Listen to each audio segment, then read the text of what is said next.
Patty Atkins disappeared on June 29, 2001. When a person disappears without a trace, often the most critical information is hidden in their actions and words from the days before they vanished. Patty Atkins' last known whereabouts may hold the clues to what happened to her. Single mom Patty Atkins vanishes in the middle of the night, and her family fears the worst. I trusted Patty that she knew this man. You don't think the worst is going to happen. You don't think that's the last time that you're going to speak to your little sister. Investigators piece together a disturbing picture of her life. There's something wrong here. It just makes the hair stand up on the back of your neck. She had said there can't be any paper trail of the money. But will detectives get the break they need to unravel the mystery? We checked airlines, we checked passports. We found no evidence of her just taking off. Patty's loved ones wait for some sign of her, hoping it's not too late. I don't think she would run away. Nothing would keep her from her daughter. There's no one who could convince me of that.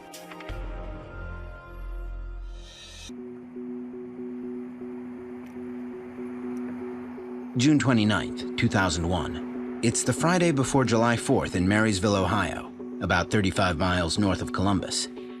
29-year-old Patty Atkins is looking forward to the week-long vacation known as Shutdown at the Honda factory where she works as an assembly line team leader.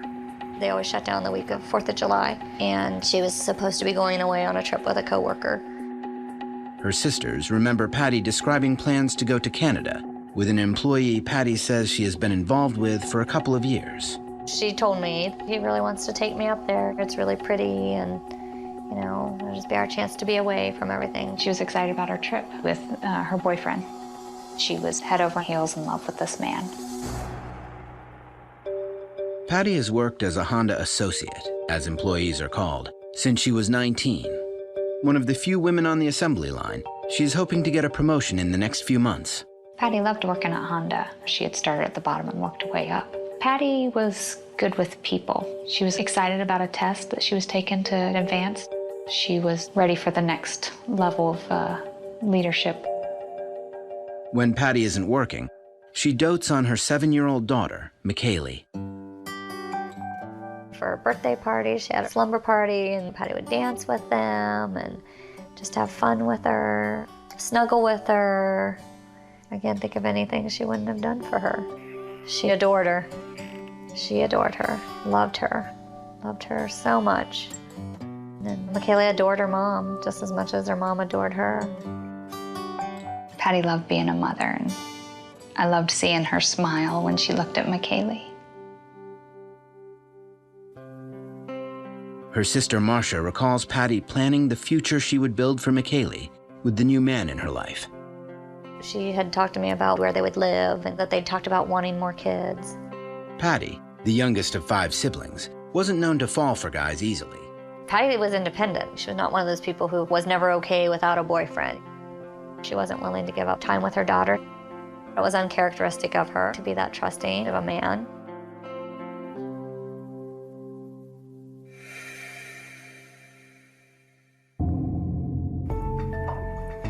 That Friday, June 29th, in preparation for her trip, Patty brings McKaylee to stay with her ex-husband. She was supposed to leave Friday night right after work. I was to get my niece Wednesday, and then Patty would be coming to my house to pick up McKaylee on Sunday, July 8th, around noon.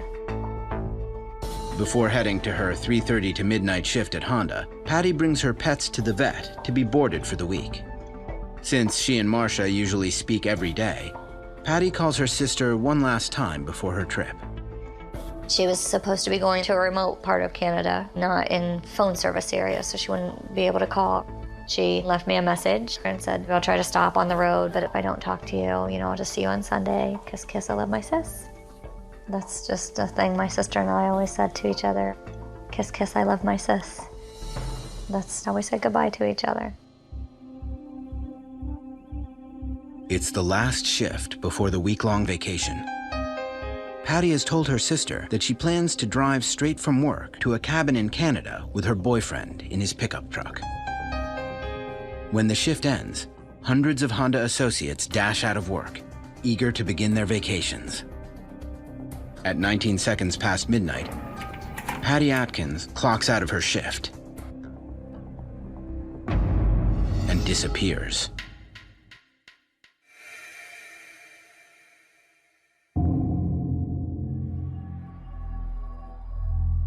On Sunday, July 8th at noon, while McKaylee is playing, Marcia expects Patty to pick her up after the trip to Canada. But Patty doesn't arrive. Hi. Called her house and left a message on the answer machine. That was around 12:30. When she didn't pick up, I guess I was just thinking they were running late. Marcia is puzzled. It's not like Patty to be late without calling. Called again at 1, 1:30.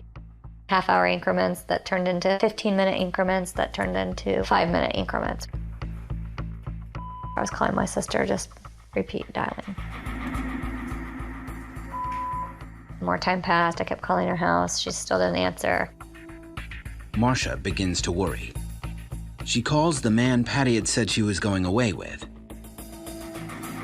A woman answers the phone. It's not Patty. Coming up, did Patty ever make it to Canada? So what did you do to her? I can't believe you're saying you don't know her. Just after midnight on Friday, June 29th, 2001, Patty Atkins clocks out at the Honda factory in Marysville, Ohio, and vanishes. Patty had arranged to pick up her 7-year-old daughter, McKaylee, from her sister Marcia's house on Sunday, July 8th. When Patty doesn't arrive, Marcia calls her house. After a couple of hours, Marcia finally calls the man Patty said she was going away with. When a woman picks up the phone, Marcia isn't surprised. She knows it's the man's wife. Patty had told me about someone who she was talking to at work, how much she liked, talking to him. He was so funny and things like that. And then spilled the beans that he was married.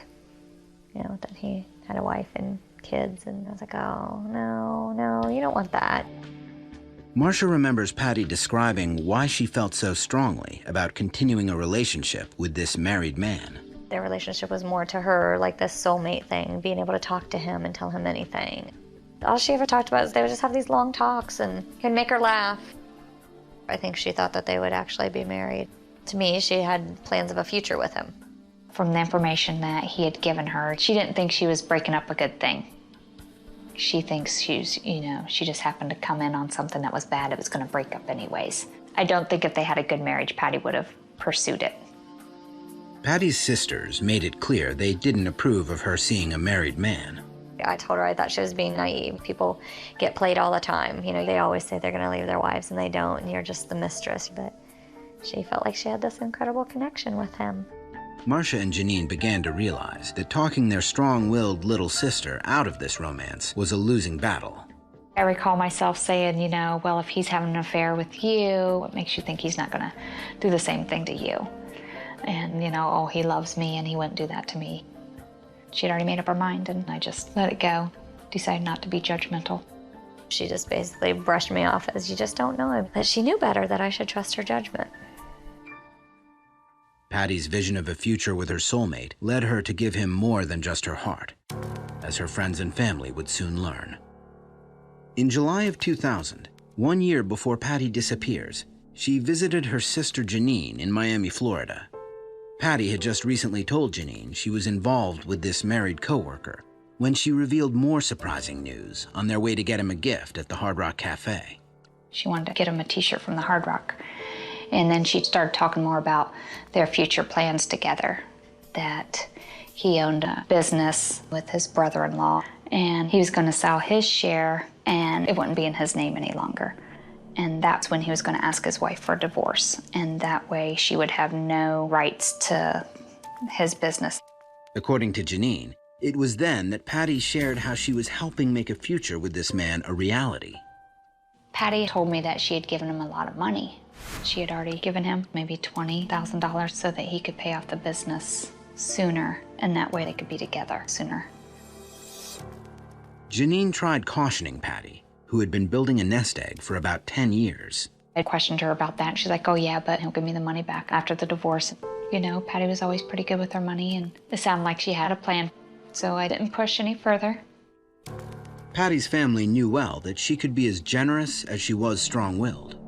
It was shocking the amount of money she was helping him out with, but it was totally characteristic of Patty to help somebody out. To Patty, relationships were more important than any materialistic things. Once she decided she loved him, you know, I think she's willing to do anything for him. When Marcia learned about the loan, she was less diplomatic about her concern. What do you mean you're loaning him money? How much money? Are you crazy? You've worked all this time to save all this money, you know, and you worked so hard for it. For every red flag Marcia tried raising, she only heard Patty respond with faith in her happily ever after. Said to her, how's he going to pay all of that back? And she just said he has to start gradually paying it back. Kind of how she had lent it to him, you know, not in one big lump sum. She had said he had to start paying that money back in July.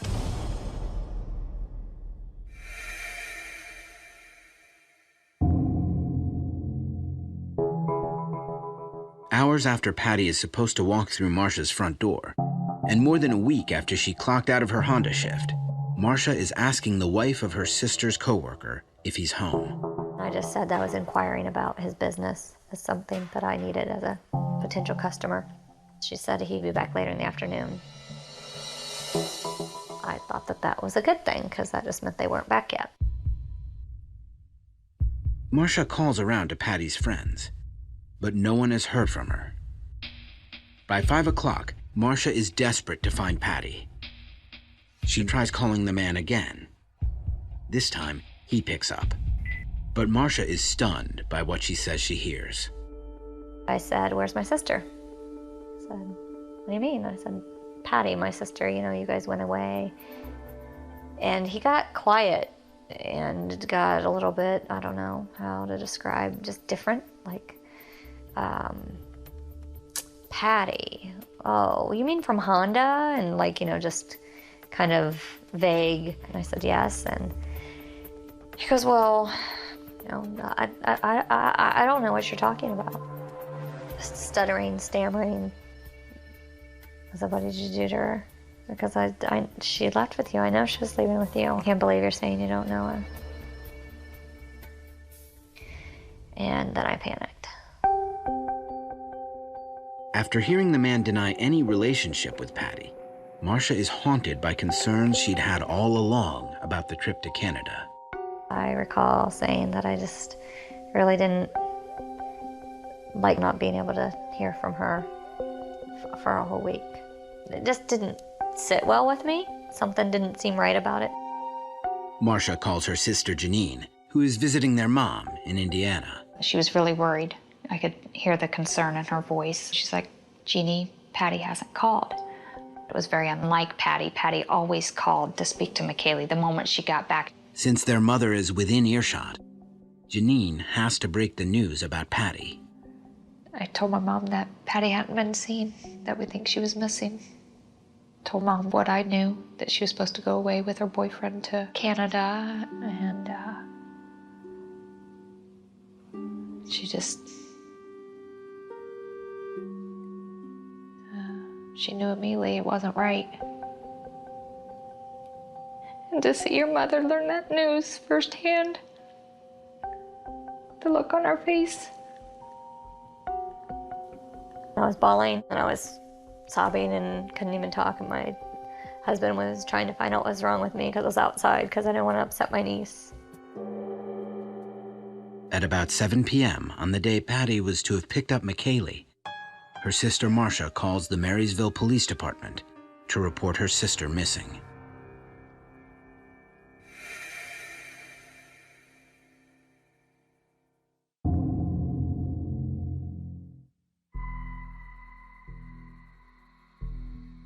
At 3 o'clock in the morning, sleepless with worry, Marcia calls the man again.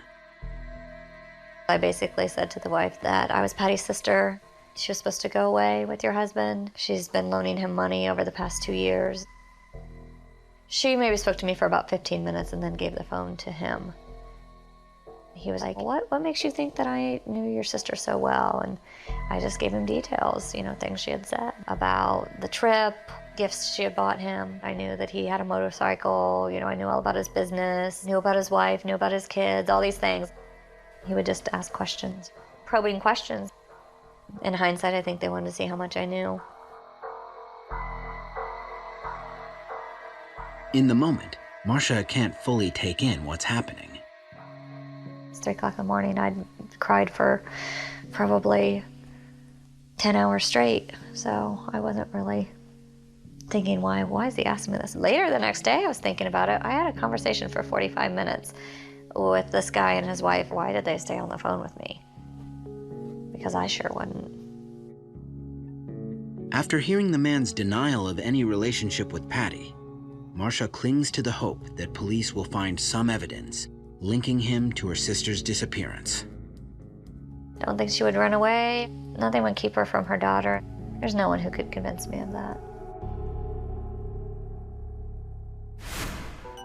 Coming up, investigators close in on the crucial moment Patty may have disappeared. They thought that that was different because Patty was always the last one to leave.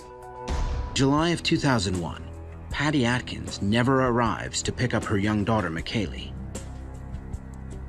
Patty is supposed to be returning from a week in Canada with a married coworker.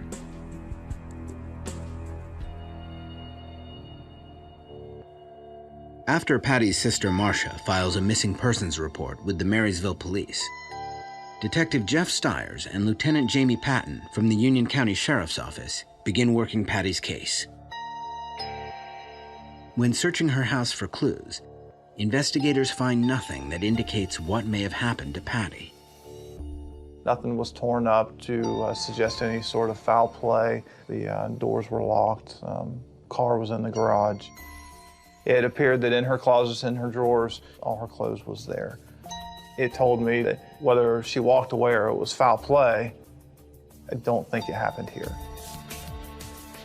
At this point, we had a missing persons report, and we didn't know what we had as far as if a crime had been committed. We took some financial records and Patty's computer for processing. Detective Stiers interviews Patty's colleagues at Honda, including the team members who worked with Patty the night she disappeared. That day, she had talked to everybody on her line and made it very clear that she wanted the area cleaned up and everything done so she could leave at midnight.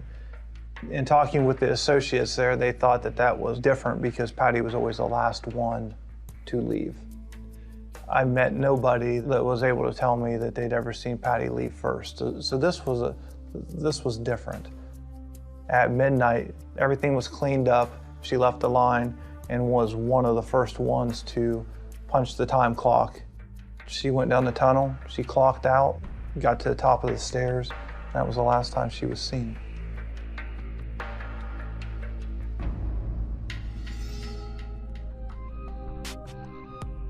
When Stiers questions associates, he learns Patty was sometimes seen talking with the married coworker. They didn't think much about it because in her role as a team leader, it wasn't uncommon for Patty to walk around and talk to people. There was no flirtation around this coworker and reported when talking with the associates. But detectives get a different picture from a friend of Patty's at Honda. Since the friend doesn't want her name revealed, we'll call her Jane. Jane says Patty confided in her about her relationship with the married coworker. Patty didn't talk about her personal life a whole lot, except for her close friends. Her friend said that Patty had told her she was being very quiet about this because the guy was married. Not many people knew the details. Investigators learn that Patty only mentioned getting together with this man a handful of times outside of work. It appears to be an emotional relationship between the two of them, because if it was physical, there wasn't a lot of it going on. They met, I think, 2 or 3 times. If they met more, she didn't tell anybody about it. The relationship between the two of them is kind of a mystery. Patty's friend Jane recalls how happy Patty seemed whenever she'd visit the married man on the line, especially as the trip drew closer. It was the same excitement Marcia had seen in her sister. For Marcia, it was clear this trip held greater meaning for Patty than just a relaxing vacation. In Patty's eyes, it was sort of the beginning of them getting to actually be together. Up to that time, they really didn't spend lots of time together other than seeing each other at work and a handful of times maybe outside of work. She thought if he was willing to spend a week with her up in Canada, that he must really mean it. He's going to follow through with this. If he's willing to take me and not her and the kids, then he's telling her the truth. He was going to leave his wife. She believes him. So she was excited. As investigators interview Patty's closest friends and family, they learn that Patty's sisters, her best friend, and Jane were the only people whom Patty told about the trip to Canada. These few confidants tell detectives that the trip Patty described involved some surprising arrangements. Patty told her sister Marcia that she wasn't supposed to pack any clothes. Supposedly they were going to buy all their stuff there, and I was like, well, if it's so remote, where are you going to buy anything? You know, what about food? Where are you going to sleep? She couldn't even give me a location. Just it was a remote place in Canada. Jane recalls Patty's excitement about the trip as they drove to work that Friday. Patty rode to work with her, leaving her vehicle at home, which she typically did not do. She typically drove herself to work, and the plan was that she would leave after work with this male friend. Jane says that the alleged boyfriend would use a service truck from his business for the trip. Then, investigators get an important lead. When shift was over, she was going to clock out just a couple minutes earlier than usual so she could sneak into his truck in the back bed of the truck. The key to the plan involved something called a tonneau cover, a sturdy cloth that fits over the bed of a pickup truck. Jane tells authorities the same story as Janine, describing how Patty was to hide in the bed of the truck while her married coworker drove a carpool buddy home after work. Patty was to get underneath that tonneau cover so that her coworker's friend did not know that she was in the back of the truck.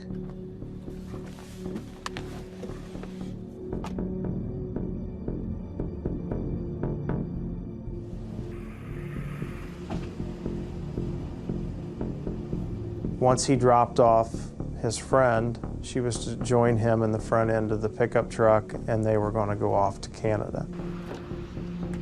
Jane believes that Patty considered hiding in the truck to be part of the excitement of their secret trip, trusting they'd be spending their lives together.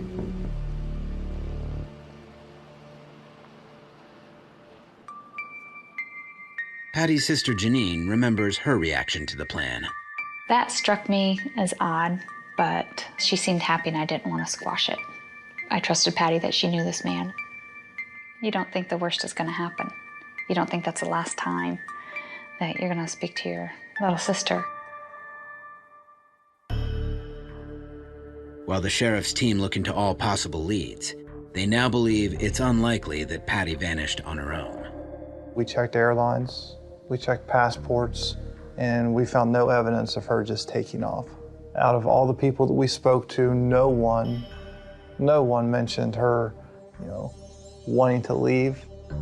With Patty's loved ones telling detectives about her travel plans with the married man, as well as the loans and gifts she described giving him, investigators head out to interrogate him and search his property. All friends of Patty's gave us the same information, not knowing that they had given us the same information. And so that's what made them credible. Adding all those things up, the money, the relationship, it just makes the hair stand up on the back of your neck that there's something wrong here. A mother just doesn't leave her daughter and run off. Is it possible? Has there been cases of mothers running off and leaving their daughters? Sure, but with all the other factors that we're looking at, good job, promotion, she loved her daughter, it just didn't add up.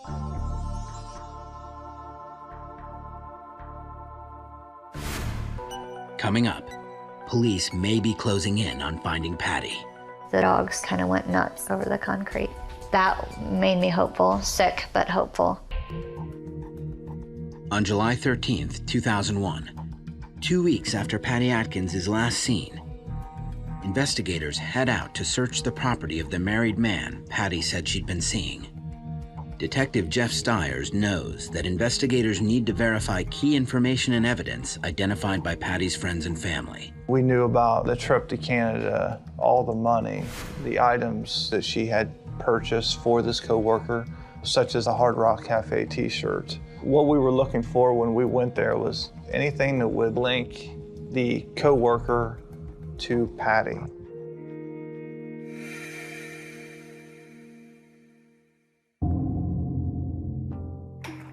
When authorities arrive at the man's home, he consents to a search of his property, as well as the business he co-owns in another town.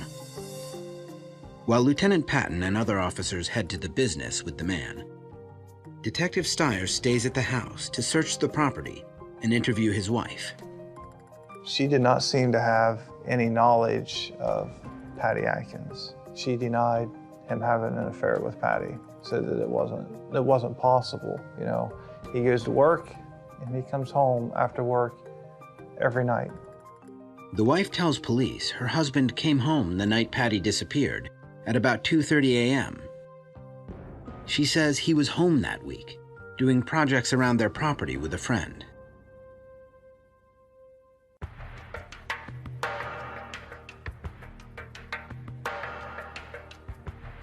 As police begin searching, the man's wife leads them to a potential clue.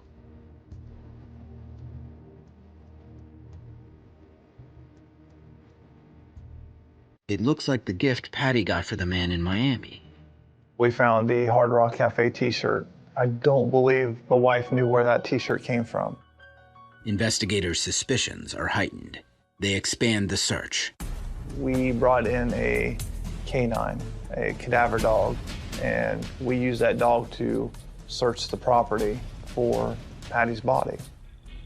Suddenly, the dog begins indicating near some freshly poured concrete by the house garage.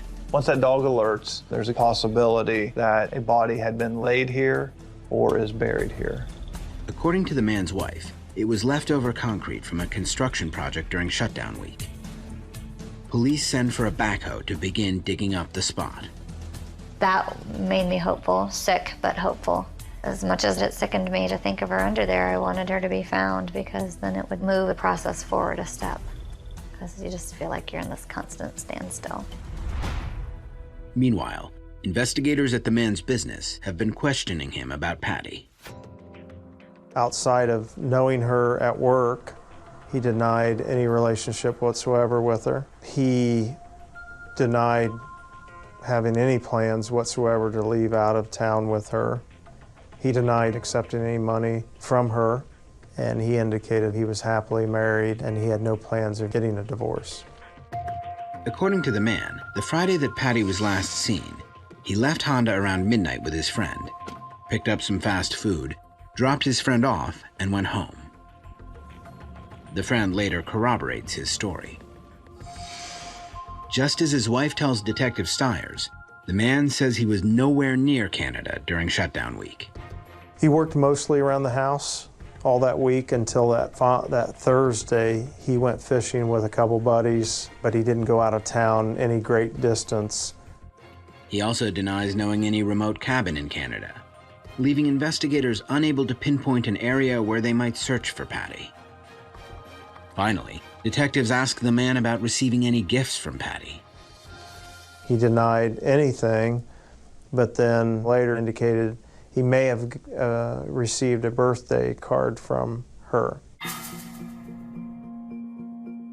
The man tells detectives that he ripped up the birthday card, thinking his wife might become jealous.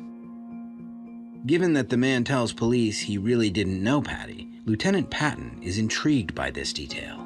I just don't all of a sudden get a birthday card from, somebody at work unless, we're really good friends. Maybe the unit goes together and, gives a birthday card, but individual birthday card in a plant of around 4,000 employees, I would think that would be a little odd if there wasn't more to it.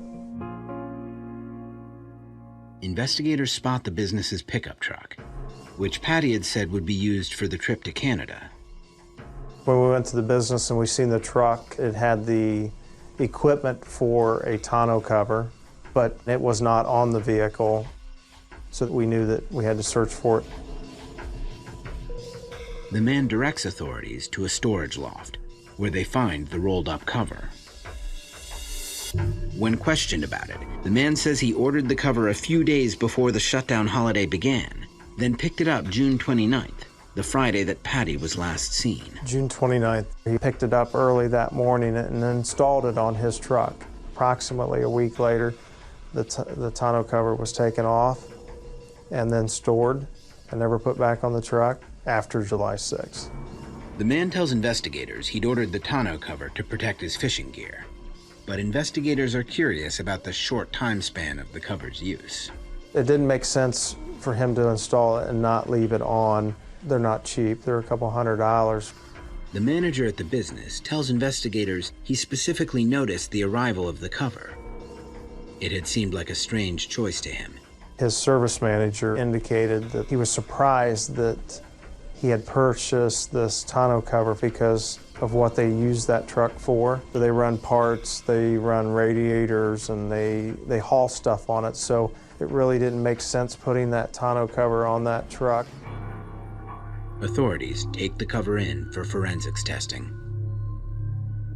They would look for any trace evidence on the tonneau cover, any foreign type material that's not supposed to be there. Hair fibers, bodily fluid, saliva are some examples. Back at the man's house, police have dug a hole in the concrete slab where the cadaver dog detected the possible presence of human remains. We got the call and they didn't find anything. There was no sign of her. That was disappointing. It's like back to square one. No answers, more frustration. The search effort expands as law enforcement sends teams across several counties to find Patty. We conducted organized searches with Honda, Marysville Police Department, the Sheriff's Office. We also had volunteers on foot searching. It was a large area. Patty's family, desperate to find any sign of her, also assembled search parties. We went up and down railroad tracks and tree lines, creeks and trails, little country roads, cornfields, went through lots of fields. Just random places, hot days, lots of bug bites. It's like looking for a needle in a haystack, literally.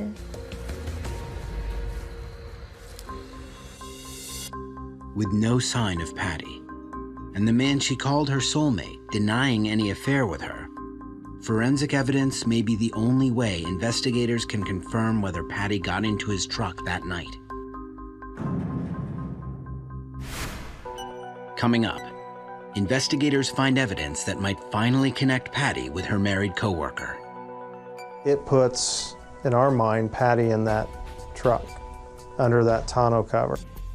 Patty Atkins' family and loved ones believe the man she said she was having an affair with may be responsible for her disappearance. Investigators searching his business locate the truck covering under which Patty was supposed to have hidden for a secret trip to Canada. Now, as detectives wait for forensic lab results, they review Patty's financial records for some sign of the thousands of dollars in loans her friends and family say she'd been making to him. Investigators find significant withdrawals from her accounts. $30,000 taken out of her 401k, $25,000 on a second mortgage, cash advances out on her credit cards. She cashed in stock. From around 2000 until 2001, roughly about a year, year and a half, $90,000 is exactly what we could show she took out. Yet while authorities can document the money Patty liquidated, when they examine the man's accounts, there's no evidence he received this money from her. We can show she pulled the money out, but we can't track it from that point on. I had one time said to her, do you have any kind of proof of it? Or are you keeping like a promissory note? She had said, no, we can't actually sign something because if she finds out, then she'll know, and then he's gonna call it off, so there can't be any paper trail. With still no solid evidence linking Patty to the married coworker, detectives wait for forensic results from the tonneau cover. In the meantime, search teams continue canvassing the area for any leads on the 29-year-old single mom's whereabouts.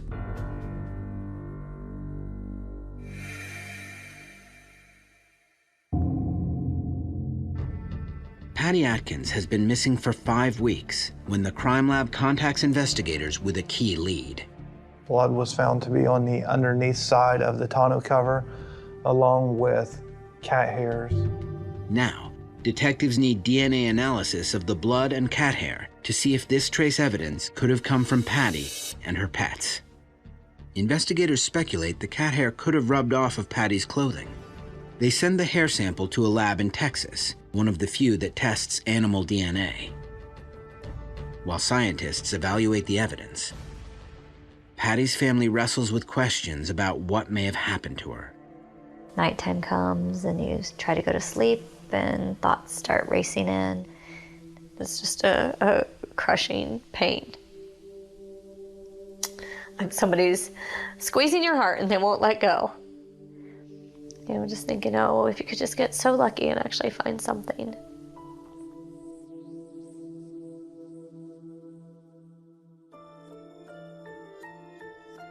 Finally, investigators get a break in the case. The lab down in Texas was able to confirm that some of the hairs taken from the tonneau cover matched Patty's cats. There's a short window of opportunity that tarp's even on the truck. And then it's rolled up and stored above his office area. So how do you explain Patty's cat hair on the bottom of that tonneau cover? It puts, in our mind, Patty in that truck, under that tonneau cover. For Patty's family, the news brings bittersweet consolation. My first reaction was that we had some hard evidence, you know, besides just the hearsay that she had plans with him, that she had a relationship with him. Patty was in the back of that truck, and he definitely knows something that, you know, he's not telling the police. Investigators and the Union County Prosecutor's Office consider Patty's married coworker to be their main person of interest in what they believe is a homicide case. Meanwhile, investigators have been working to determine whether the blood found on the tonneau cover could be Patty's. The crime lab tells detectives that the blood sample is tiny, just a speck. How it was described to me is if you would kill a mosquito, the amount of blood that you're going to get out of a mosquito is the amount of blood that was found on the tonneau cover. Unfortunately, forensics says this presents a problem. If that sample was tested, it would consume the entire sample. The crime lab advises Union County Prosecuting Attorney David Phillips that DNA testing on the blood sample might not give conclusive results. The technicians contacted law enforcement, contacted our office and said, wait, hopefully the forensic technology will enable us to test it with a much higher degree of confidence. And so we've waited. Since forensics technology is constantly evolving, the prosecutor agrees to hold off on testing and wait for more advanced methods.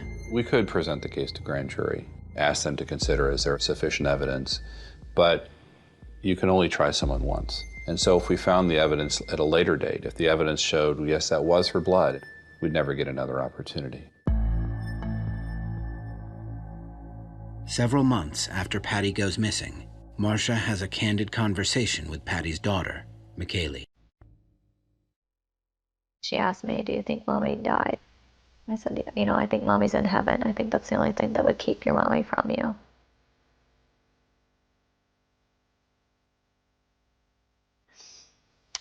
It's sad. It's sad to think she's lost her mom. That moment crystallizes the sinking feeling Marcia and Patty's family have had since that Sunday in July. From the moment he told me he didn't know her, I never had any hope that my sister was going to be found alive. The fact that she didn't come get her daughter, to me, was the sign that she was dead. There's nothing that would have kept her from her daughter. I feel like there's something that you should have done to protect your baby sister. She was always there for other people, and we felt like we should have been there for her. While Patty's family hoped for a resolution to her case, cherished memories may be their only comfort. My sister used to call me at midnight to be the first one to wish me happy birthday. So it would be like 12:01 and my phone would ring. Sometimes I think I wait for my phone to ring. I want to hear her say, "Kiss, kiss, I love my sis," again. Anyone who has a sister they're close to, it's more than losing your sister. It's like losing a best friend.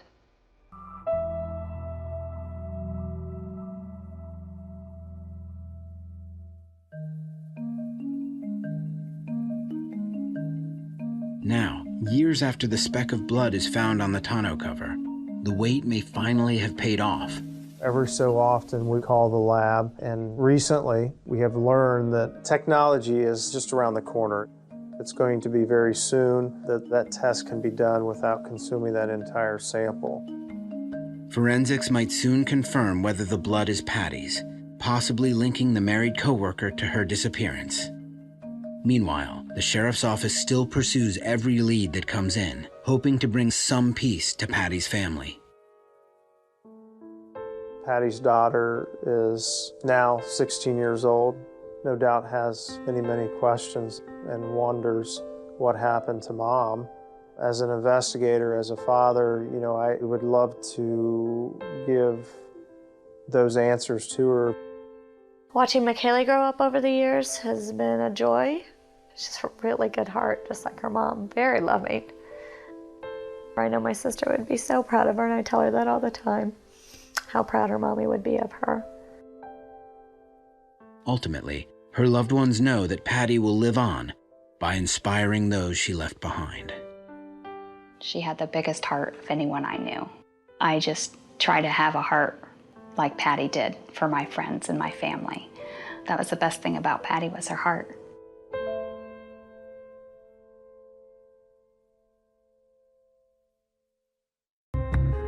Molly Bish disappeared on Tuesday, June 27, 2000. When a person disappears without a trace, often the most critical information is hidden in their actions and words from the days before they vanished. Molly Bish's last known whereabouts may hold the clues to what happened to her.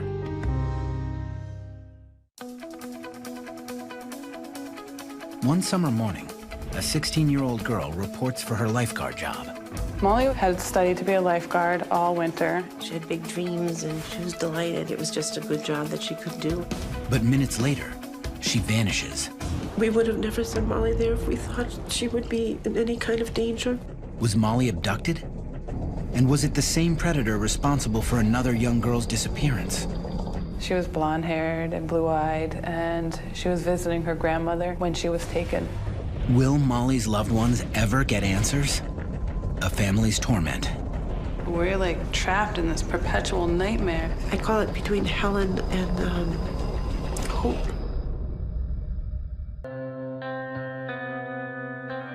It's late June 2000, and 16-year-old Molly Bish is excited about her new summer job. She is taking over her older brother's position as the lifeguard on duty at Cummins Pond in her hometown of Warren, Massachusetts. My son, John, he had been a lifeguard for 3 years at our local pond, so they were willing to have Molly come on, and John was training her. I trained her how to use the radio and how to set the pond up in the beginning of the year and stuff like that. Located 70 miles outside of Boston, Warren is a small town where doors are left unlocked and neighbors keep an eye out for one another's children. It's a very lovely town. My husband grew up here, and we thought it would be a really nice place to raise children. The Bish family is a very respected family in the town of Warren. They're really the all-American family living in a bucolic community in central Massachusetts. John was a probation officer. Maggie was an elementary school teacher. The Bishes are an unusually tight-knit family.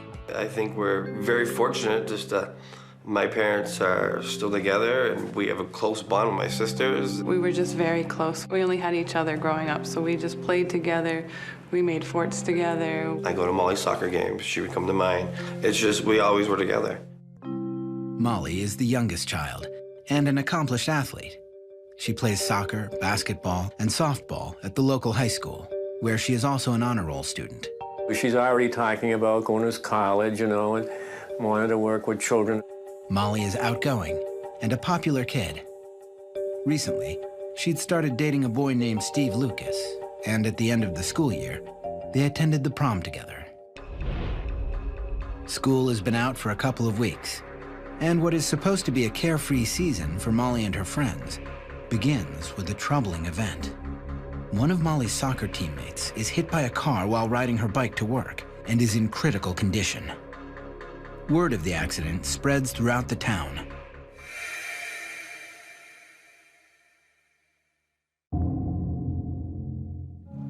It's early Tuesday morning and Molly's 8th day of work when the Bish family receives the news of Molly's friend. We were just so frightened when we heard this news. So I went to Mom, I got her bed, and I told her that her friend was hit by a car. Even though Molly is upset, it's an important day down at the pond. The summer's first day of swim lessons, which means she has a lot of responsibility as the lifeguard on duty. Molly is running late and must get to work. Maggie goes along for the ride. Molly was driving at that time because in Massachusetts you have to be 16 and a half to get a license. Molly and her mom make a quick stop at the local convenience store to pick up some bottles of water.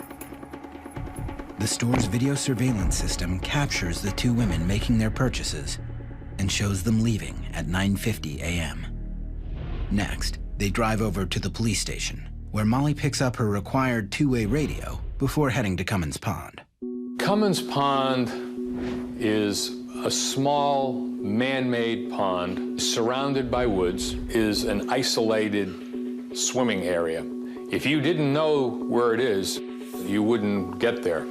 At the Cummings Pond beach area, there is no telephones or communications other than the lifeguard was given a portable radio from the police department in case of an emergency.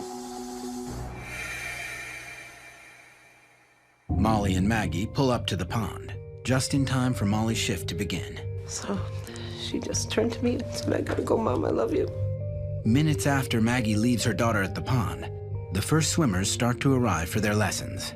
The first parent that came to the scene saw that the lifeguard wasn't present, but did see that the lifeguard's chair was set up, the whistle was wound around the arm of the chair, a pair of sandals were on the ground.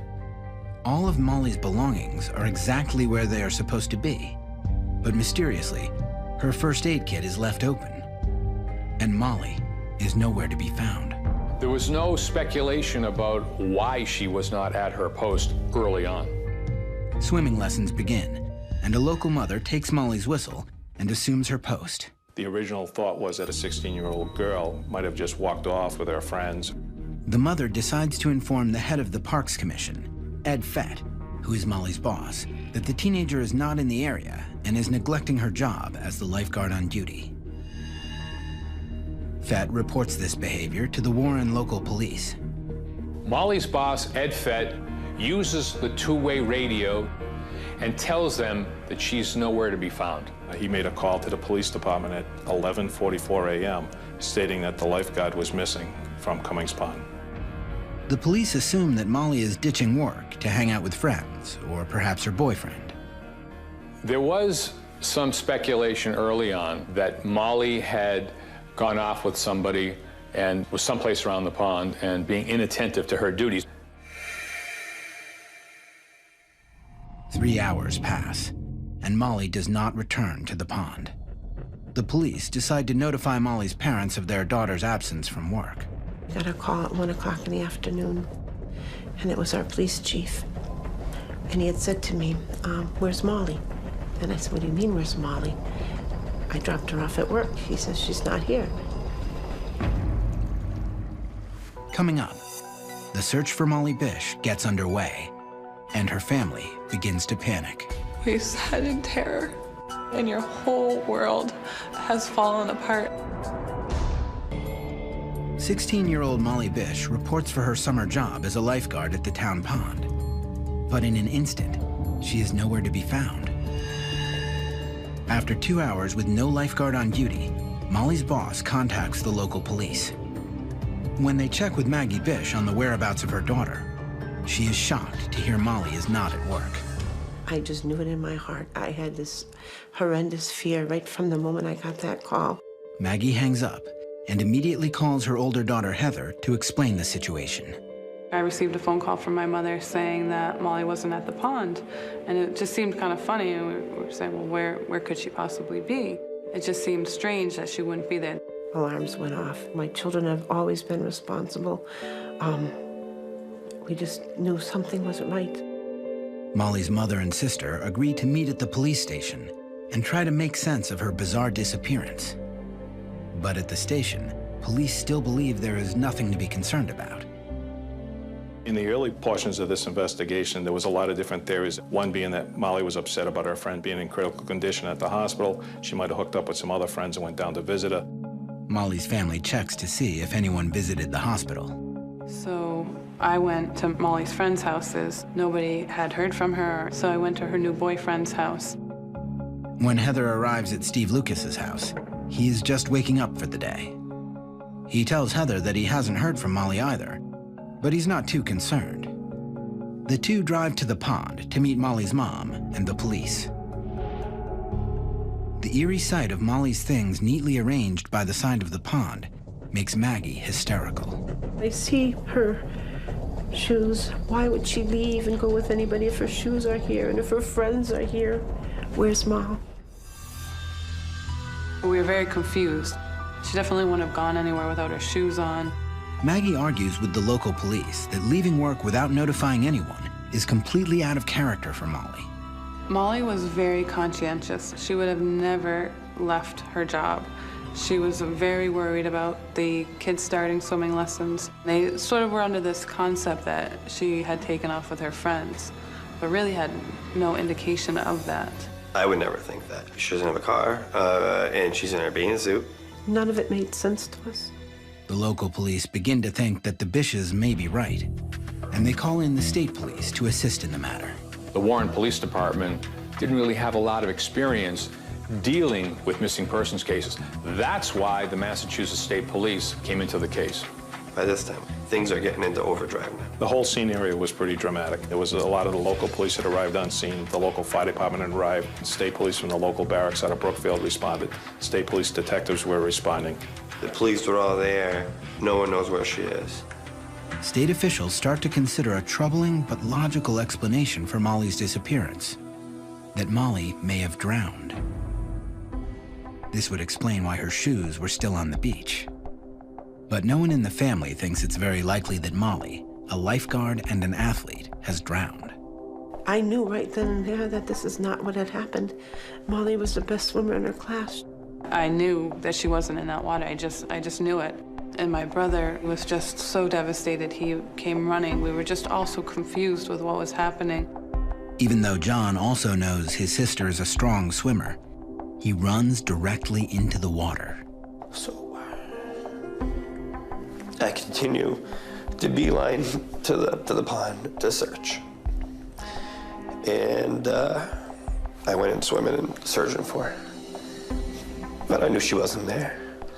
I searched and searched and searched until they got me out of there. And I knew it wasn't good, but I had to find out. They pulled John out of the water and said, "You can't search for her."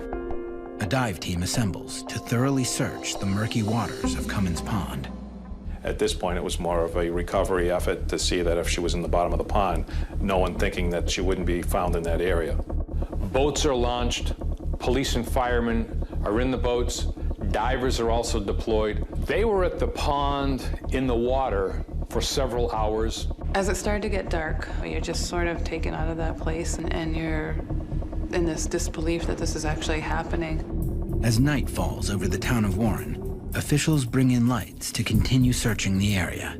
Search teams, although small at that time, had commenced searching the area of the pond itself in the wooded areas adjacent to the pond. I just kept waiting for Molly to come out of the woods, or someone was going to carry her out, and that terror would be gone. It didn't happen. After hours of scouring the pond and the surrounding area, both the dive team and search parties come up empty-handed.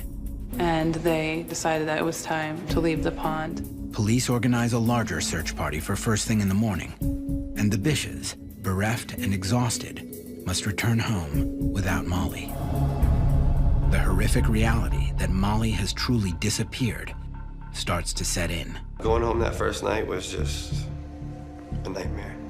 We sat in terror. You know, we didn't know what was happening, and your whole world has fallen apart.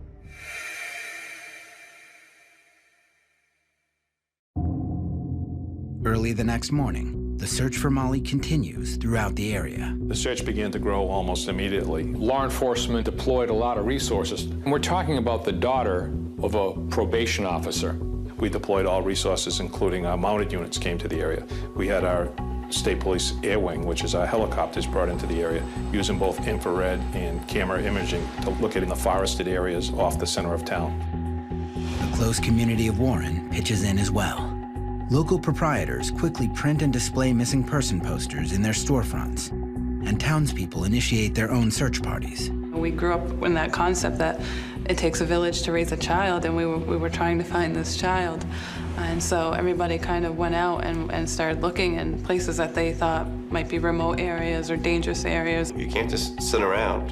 You feel helplessness. So my friends and I got together, drove around. I mean, we're in a huge area of wilderness out here. I mean, trails on top of trails on top of trails. The main trail from the beach where Molly disappears comes to a fork. One trail goes further into the forest. The other leads to a cemetery, where a paved entranceway piques investigators' interest. There is a footpath that leads directly from the beach to the cemetery. So one of the theories was that if someone came to abduct Molly, they could easily take her out through the wooded area to the vehicle in the cemetery without being detected or seen. The theory of abduction is now becoming a real possibility for the Massachusetts State Police. Judging from the open first aid kit, the police speculate that someone may have faked an injury, and when Molly bent over to open the kit, he grabbed her.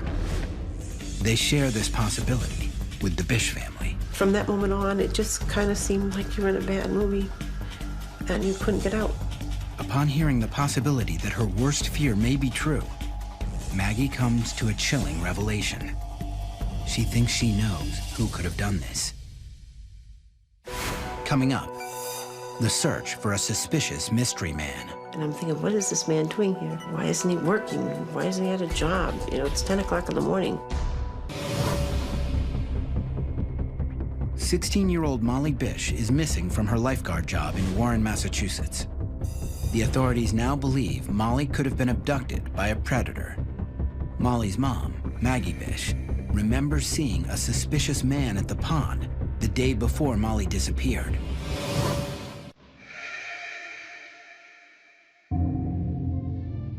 That day started out as an ordinary morning for the Bish family. Maggie drove with Molly to her job at the pond. Molly was driving and I was in the passenger side, and we pulled in. And there was a white car sitting there. Maggie watched as Molly left the car and waited to see her safely reach her post.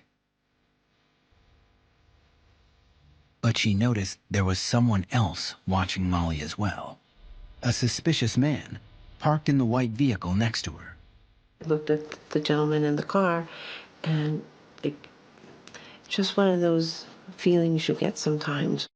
This individual appeared to be glaring at her, and she was very uncomfortable. And I'm thinking, what is this man doing here? You know, why isn't he working? Why isn't he at a job? You know, it's 10 o'clock in the morning. So I just said, I'm going to check on Moll's state. Maggie headed over to Molly and stayed with her daughter while she organized her station. So I'm saying what a pretty place it is, but I just said to her, I didn't realize there were so many men around, and I was a little concerned. But she says, oh, it's just fishermen, Mom. You know, no big deal. After chatting for a few minutes, Maggie headed back to her car. And that same person is still there, and all he's doing is smoking a cigarette. And he's staring at me. And I just got this very nervous feeling. So I said, I can't leave Molly here. Maggie fussed around in her car, hoping to appear busy to the stranger while waiting for him to leave. And finally, he started his car and pulled away. And for a second I said, and I thought, oh, I'm just being silly. I'm overly worrying. But now, she realizes those fears may have been more than just a mother's intuition. Her daughter is missing. And even though she did not see this man the day of Molly's disappearance, she believes he might have something to do with it. Maggie informs police about the mysterious man from the previous day. Maggie described this individual as approximately 50 years old with salt and pepper hair. He also had dark eyes, he had a mustache, and he was smoking a cigarette. She works with a sketch artist and comes up with an image of the suspect. When I saw the composite, it was scary, you know, just the eyes. I didn't recognize the gentleman as being there before at the pond. A roadblock was set up, and one of the questions was, did you see any people in a white vehicle? Witnesses around Warren confirmed that they too saw a suspicious man in a white vehicle. There was reports from cemetery workers of a white car being seen on previous days up in the cemetery area. But no one has any more detailed information. Police circulate the sketch of Maggie Bish's suspicious man. It receives so much publicity that people from all over the country are calling in with tips about the man's identity.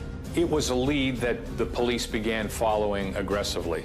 Unfortunately, the composite fit a lot of people. This developed into thousands of leads. We even had callers calling in and say if you dyed his hair or shaved the mustache or made him 10 years younger, they were trying to make that picture fit someone that they felt was a suspect in this case. Every tip the police receive leads to a new suspect they must check out. It cost us a lot of lost time and leads that we were actually checking out these people. It's almost like we had too many suspects, if that is possible to comprehend. There were just so many people that we were looking at that could have been involved. The district attorney's office orders a search of 125 white vehicles in the area. We could not determine for sure what type of vehicle Maggie had observed. But they don't find any links to the disappearance of Molly Bish. While the investigation continues, police comb the area surrounding the pond, looking for any new leads. But they face a daunting problem. The crime scene is contaminated. Inadvertently, all of the first responders contaminated whatever footwear impressions were around the immediate area of where her beach chair had been set up. It was hard to determine that this was actually a crime scene at that point. Anybody responding was there to help and try to find Molly at that point. The path that went up to the cemetery area was used and accessible by hundreds of people that had responded to the pond on that date. The beach area is also covered with cigarette butts and fingerprints. The lifeguard's chair was moved a little bit. The portable radio was handled by Ed Fett. There was fingerprints that were in the first aid kit that belonged to people that were first responders to that scene. This leaves police with no concrete evidence. And since there are no eyewitnesses, police can't rule out any possibility, including the heartbreaking notion that Molly simply took off voluntarily. One of the theories that existed throughout was the fact that Molly could have simply ran away. Molly was reported sighted throughout the United States. People would call in and say they spotted Molly at a shopping mall in the Midwest. I think at first the runaway is very easy for teenagers because it's just the easiest. She'll come back, and some of them told us that, and they believed it. She'll come back. But the Bish family finds it unfathomable that Molly would leave them without word. In my heart, I never went in that way because I just didn't believe it. They firmly believe that Molly was taken against her will, possibly by the man in the white car. But if Molly has fallen victim to foul play, police also think there is a possibility that she could have known her attacker. We looked at a lot of people that knew Molly. We looked at people in the area. Ed Fett, Molly's boss, was one of the first to arrive at the pond the day Molly went missing. His fingerprints are all over Molly's belongings. To be honest, I didn't know him. He had brought a book up for Molly to look at swimsuits and some supplies. Fett explains that he rummaged through the first aid kit and used her police radio to alert authorities. Police recognize that there may be no meaning behind the fingerprints, but take a closer look at Fett. The morning of Molly's disappearance, Ed Fett made a trip to the local hardware store. There, he runs into John Bish, Molly's older brother. He knows me. He knows I was a lifeguard for prior 3 years. He knows my sister was a lifeguard. Fett does not mention that Molly was missing from work that day. So He didn't even notify me because I don't think he thought it was a big deal. You know, everybody thinks this is nothing. The police consider this run-in a solid alibi for Ed Fett's whereabouts that morning, so they move on to other potential people of interest. They turn their attention to Molly's boyfriend, Steve Lucas, who is found to have a mysterious cut on his face the day of the disappearance. Coming up, a strange connection is made between Molly's disappearance and another local case. Given the close proximity to these two cases, there's a possibility that they were linked. 16-year-old Molly Bish vanished from her lifeguard chair just minutes after her mother Maggie dropped her off at work. Maggie had seen a suspicious man in a white vehicle watching her daughter the previous day and believes he has something to do with her disappearance. But while the police are exploring that theory, they also take a look at people closest to Molly, including her boyfriend, Steve Lucas. Steve Lucas was examined because this is what typically happens. Law enforcement looks at men in the lives of women who go missing. He was a very new boyfriend. She had only been with him for 3 months. Recently, Molly attended the prom with Steve. And while some believe the couple seemed happy, others felt they were mismatched. He was quieter. He was actually much quieter, where Molly would be the silly one. Molly and Steve kind of had two separate tracks in life, where Molly was very outgoing and played sports and soccer and stuff in town, and Steve was more of a homebody. This young man, he probably would have been the one that I would have picked, but Molly liked him for some reason. He was never unkind or disrespectful when he came here, so I had no real reason not to like him. The police start honing in on Steve Lucas as a suspect. There were things that bothered me in the early onset of this investigation with Steve for the simple reason that he was not cooperative with law enforcement. When the police do talk to Lucas on the day Molly disappears, they notice that he has a cut on his face. He had a cut lip and he had an eyebrow ring that was missing. Steve explained that when he got up out of bed, he had hit his bedroom door, cutting his lip. Several of his friends had described it as other causes for the incident. One individual we interviewed said that Steve immediately told him that he had a cold sore on his lip. Steve's inconsistent explanations for his injury raise questions, and his behavior during the initial search for Molly also strikes investigators as odd. A lot of Molly's friends and friends of Steve Lucas that were there at the beach area when it was being searched participated in the search. They went into the woods. Steve was not participating in any of the ongoing searches in the area for Molly. But the Bish family doesn't believe Steve had anything to do with Molly's disappearance. He was there the day, several hours after. If a 17-year-old boy places a body in 2 hours and come back and go around the family, then, you know, and he's obviously a great sociopath. Molly's loved ones feel certain that if Molly's been abducted, it was not the act of a teenage boy, but rather a well-thought-out plan by a calculating predator. We are looking for a suspect who knew the pond, who knew the fishing area. Molly had only been at her position as a lifeguard for 8 days, so they had to know her schedule. I think in some ways Molly maybe gave us a hint. It was a fisherman. Maybe it was somebody who's seen her and seen her long legs. Although the police still have their doubts about Steve Lucas, there is no evidence pointing towards his involvement. They call him in for a polygraph. Polygraph results, as was told to me, was that Steve had passed the polygraph examination. Investigators then decide to concentrate on the area's local sex offenders. There are a disproportionate number of sex offenders that just happen to live in the area. They check with these men for alibis. A lot of the sex offenders in this area are not gainfully employed.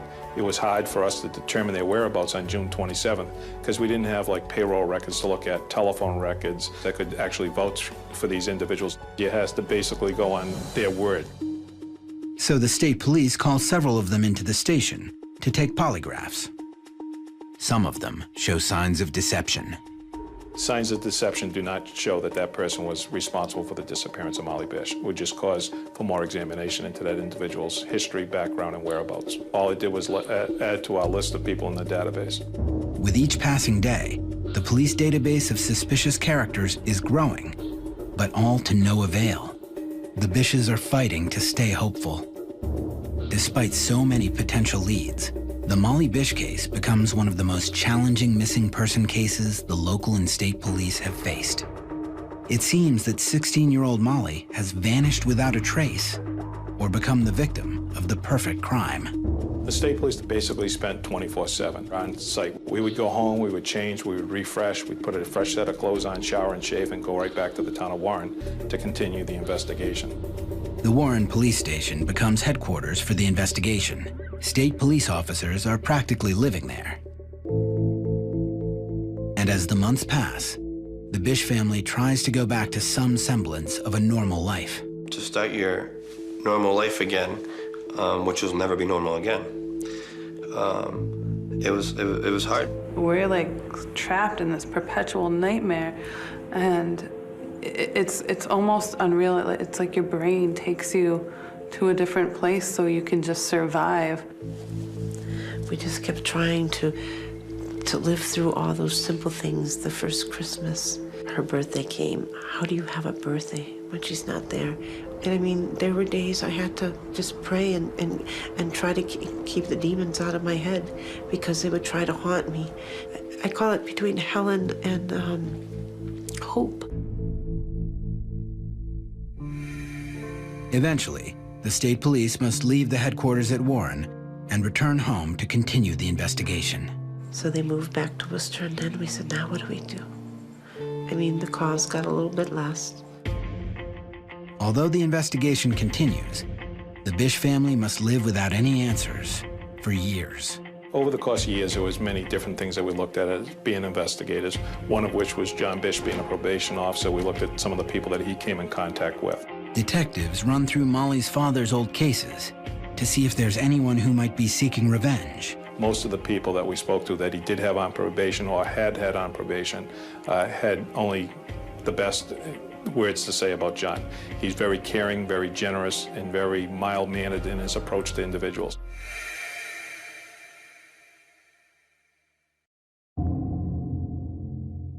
By the spring of 2003, it's been almost 3 years since Molly Bish disappeared from her summer job as a lifeguard. And still, there are hundreds of tips coming into the police from all over the country.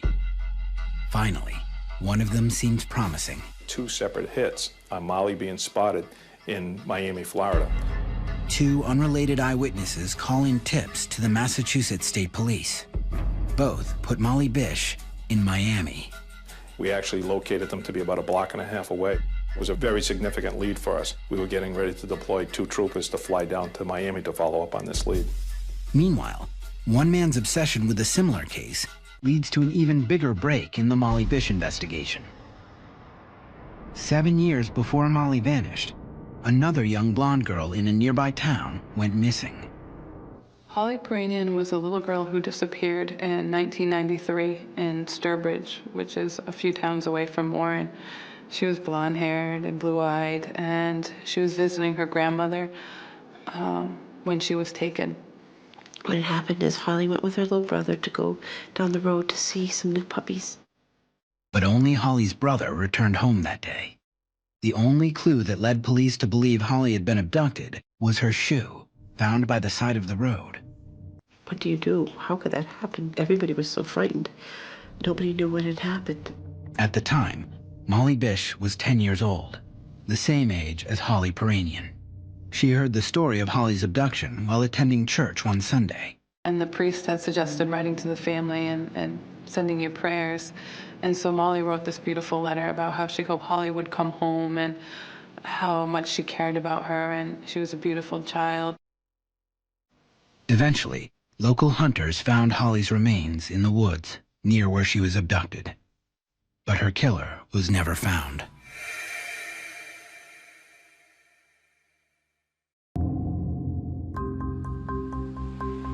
In May of 2003, 7 years after Holly's murder, a retired cop who worked the case comes to Warren. He believes there could be a connection between Holly Peranian and Molly Bish.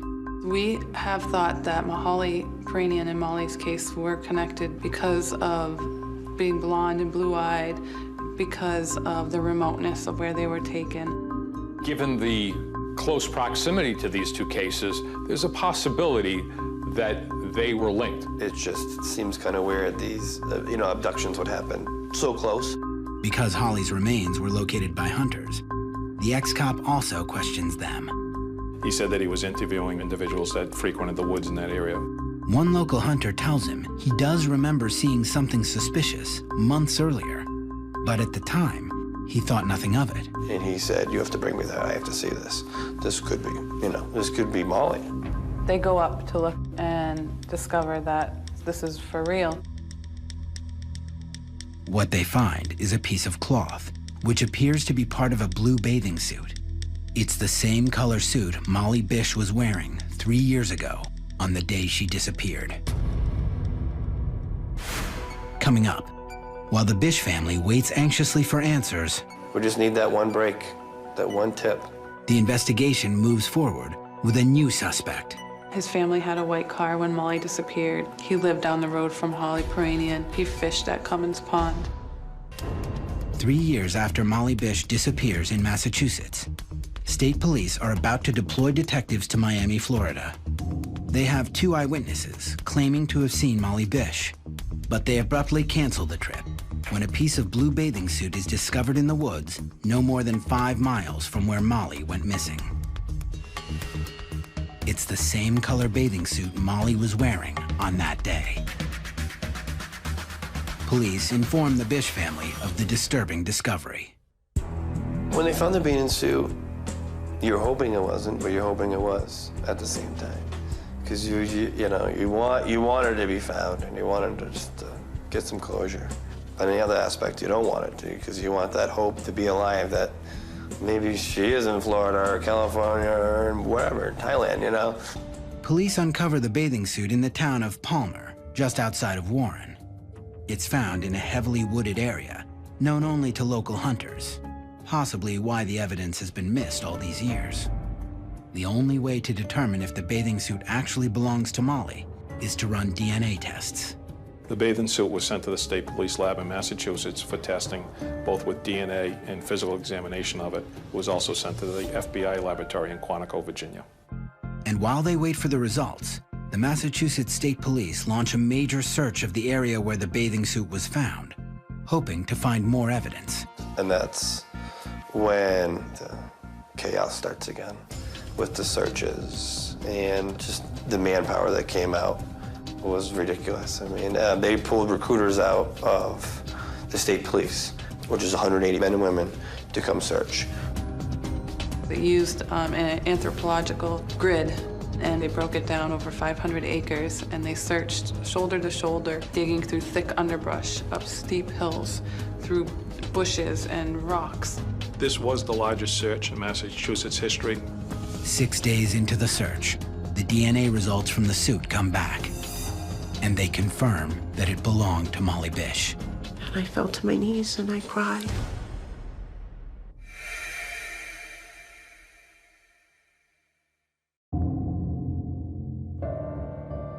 Another harrowing piece of evidence is uncovered 3 weeks later. Police find a human bone belonging to a person between the ages of 14 and 20 years old. And over the course of a week, they recover 26 more bones. Have they finally found Molly? It was agonizing. You're in another sort of perpetual nightmare because you don't know, but you're having all these pieces of someone coming to you that you think is your sister. 6 days after the first bone was discovered, DNA results confirm what her family already seems to know. The remains belong to Molly Bish. Lead investigator Tom Green delivers the heartbreaking news to the Bish family. The experience was difficult, and it had mixed emotions, I think, with the Bish family, that number one, they now know what happened to their daughter, but number two, the small, slim chance of hope that she'd be alive or found alive somewhere else in the country were gone. Molly is buried on August 2nd, 2003, a day that would have been her 20th birthday. While the Bishes finally have a small sense of closure, justice still eludes them. The hope is that the bathing suit and Molly's remains would lead investigators to whoever is responsible for this unconscionable crime. But it's not to be. The DNA that was uncovered from both the bathing suit and from the skeletal remains all belonged to Molly Bish. We had nothing that would lead us to another suspect. Like Holly Peranian's case 10 years before, investigators find themselves at a loss, with no other leads to pursue. We just need that one break, that one tip. We just believe we owe it to Molly to find who did this. The profile of Molly's abductor was white, male, between the ages of 18 and 50, is known to the area, is either a fisherman or a hunter, has a history of violence with women. But it's a man that police cannot seem to find. So the Bishes hire private detective Tom Shamshak to continue their own investigation. He is an ex-police chief from a neighboring town and a longtime friend of the Bish family. In October 2008, Molly's boyfriend Steve Lucas dies in a car accident without ever knowing who murdered his girlfriend of 8 years ago. That same year, a new suspect comes to light.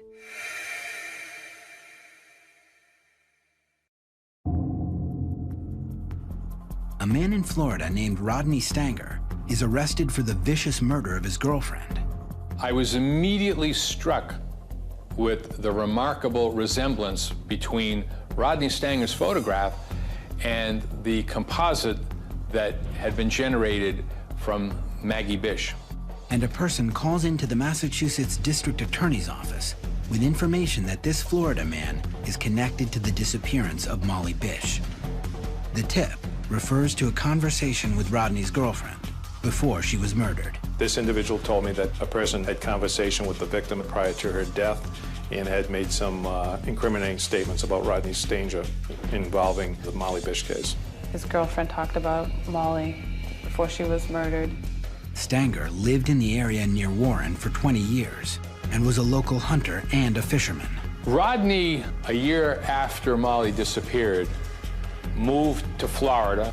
Private investigator Tom Shamshak interviews Stanger's 2 ex-wives and his girlfriend's sister and learns that Stanger is a man with a very violent history.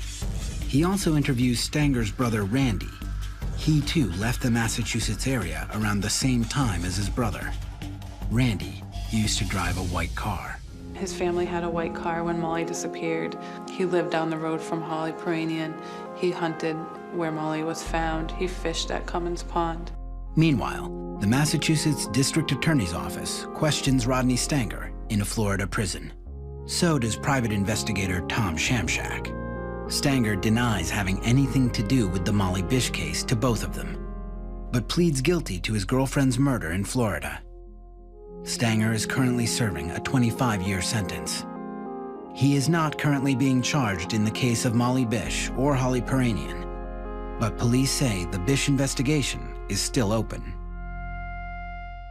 It never gets any easier. I had the opportunity to say goodbye to my sister, but it is still an unsolved crime, and so you still live with an amount of fear in your heart. While the Bishes await justice for the death of their daughter, they find a way to honor her life. Maggie and her husband start the Molly Bish Foundation, an organization dedicated to improving safety awareness and prevention for all children. Our primary objective is to distribute child identification booklets because when Molly went missing, we did not have the type of photograph that the police needed at that time. They needed a clear head and shoulder photograph. 1 in 6 children are recovered from just a picture. The foundation also helped pass a law bringing the Amber Alert to Massachusetts, a child abduction bulletin which did not exist when Molly disappeared. The Bishes recently held Molly's 10th anniversary vigil at Cummins Pond. For them, it's a way to make sure the memory of their daughter lives on. What we've learned throughout this whole thing is that love is such a strong emotion that it just doesn't really die, that you're connected still, that Molly's still connected. I guess we're lucky that we had such great love. Brian Barton disappeared on Thursday, March 10th, 2005. When a person disappears without a trace, often the most critical information is hidden in their actions and words from the days before they vanished. Brian Barton's last known whereabouts may hold the clues to what happened to him. Brian Barton unexpectedly quits his band, and now he has disappeared. I thought he had set out to kill himself. And recent events only heighten the mystery. She came to him and asked him to join the battle of good and evil. With each passing day, suspicion builds. Someone in that band knows what happened, and they don't want to share it. Did Brian Barton disappear to start a new life? Or was he the victim of foul play? We don't know what happened. We just know we have our son missing, and it's just a tough life.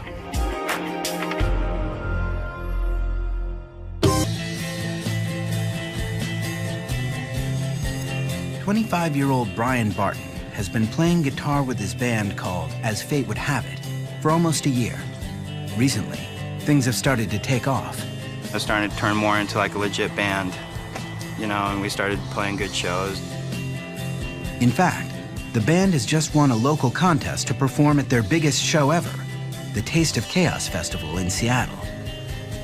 Huge. I mean, talking like 6,000 people. Brian went out and bought like brand new gear, like new amps, new pedals.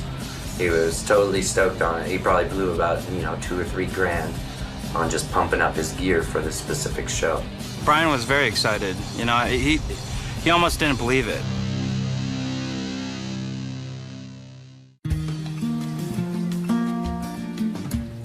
Brian Barton was adopted as an infant by Maureen and J.B. Barton. Together with his brothers Stephen and Adam, Brian had a carefree childhood in Vista, California, just outside San Diego. He was very, outgoing, liked to talk to people, and he was very happy, He just thought life was good and he had a good time. But in 2001, when Brian was 21, he decided he needed a change. He and his best friend, John Krebs, packed up and moved north to Seattle, Washington, to test their skills in the city's vibrant music scene. A lot of music comes out of Seattle, so we figured it would be a good place to start and try something and see what happened. The phrase I always remember is he said, "That's where the music scene is, Dad." Brian was ready to move and get on and see what life held for him, so I was okay with it. Yes, my husband and I said, okay, fine, just keep in touch. Over the next 4 years, Brian built a name for himself in the local punk rock scene and a serious relationship with his girlfriend, Brianna Duvall. Brian and I were always friends. I'd say a good, 4 years before we even started dating. So we really didn't have a courtship before we started dating. We just really jumped into it, fell in love really fast, and it was exciting. The couple quickly decides to move in together. Their new townhouse apartment is in Federal Way, a suburb of Seattle. In the beginning, when they were all super in love, they would always be in Brian's room, like just avoiding the outside world, just locked in there. Brian seemed to be in love with Brianna. He called me a couple of weeks before and he said, "Mom, all I want is the wife, the kids, the house, the white picket fence." He proposed 6 months into the relationship, and that was it. Everything in Brian's life seems to be on track. But by early 2005, Brian's relationship with Brianna, now his fiancée, begins to falter. Brian and Brianna's relationship was interesting. Definitely had their good times, but there was definitely times where he would be kind of concerned. He was always wondering if she was flirting with the other guys, stuff like that. According to his bandmates, Brian's relationship problems start to create some tension in the band. Brian would come to practice upset about this or that, or some argument that they had, and he would stop practice to go talk on the phone and settle whatever problem was going on at the time. He really liked her, but she was kind of like young party girl, not ready to be tied down.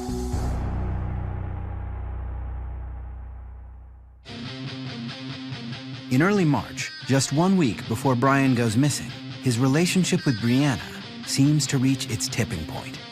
Brian's band is playing a show at a bar in nearby Tacoma, and at one point in the night, Brian sees Brianna talking to another guy. We played the show, and there's like one of her like guys, you know, like this guy that she was friends with, you know, but probably a little too friendly for his comfort level. Brian immediately approaches Brianna and the friend. Came up to him and kind of got in his face, and I was kind of like trying to get in between too, like because I was suspecting Brian to throw a blow at him. Basically caught her trying to hang out with some other guy, so those two were just getting volatile. Over the next few days, the argument seems to affect Brian deeply. After that show, Brian started acting strange. I mean, it was like his personality changed. I mean, and I think his friends were even aware of that. He just kind of started moping around a little bit more. He just wasn't as happy as he was. It seemed like he needed a change. Brian seems to be struggling, trying to make a decision about his relationship with Brianna. The day after the show at the shipwreck, he came to our house and he was talking to me and my roommates about how he wanted to break up with Brianna. He seemed pretty upset, and we just kind of tried to talk to him and just make him comfortable and happy. And that's really only what our concern was at that time.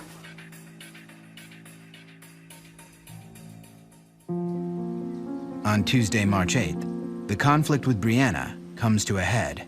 I was at work and he called me, and it sounded to me like he had had a long discussion with his friends, and he came to the conclusion that we just weren't right together. And we had just moved into that townhome, and I thought that we were on a different part of our relationship, and so it was pretty shocking.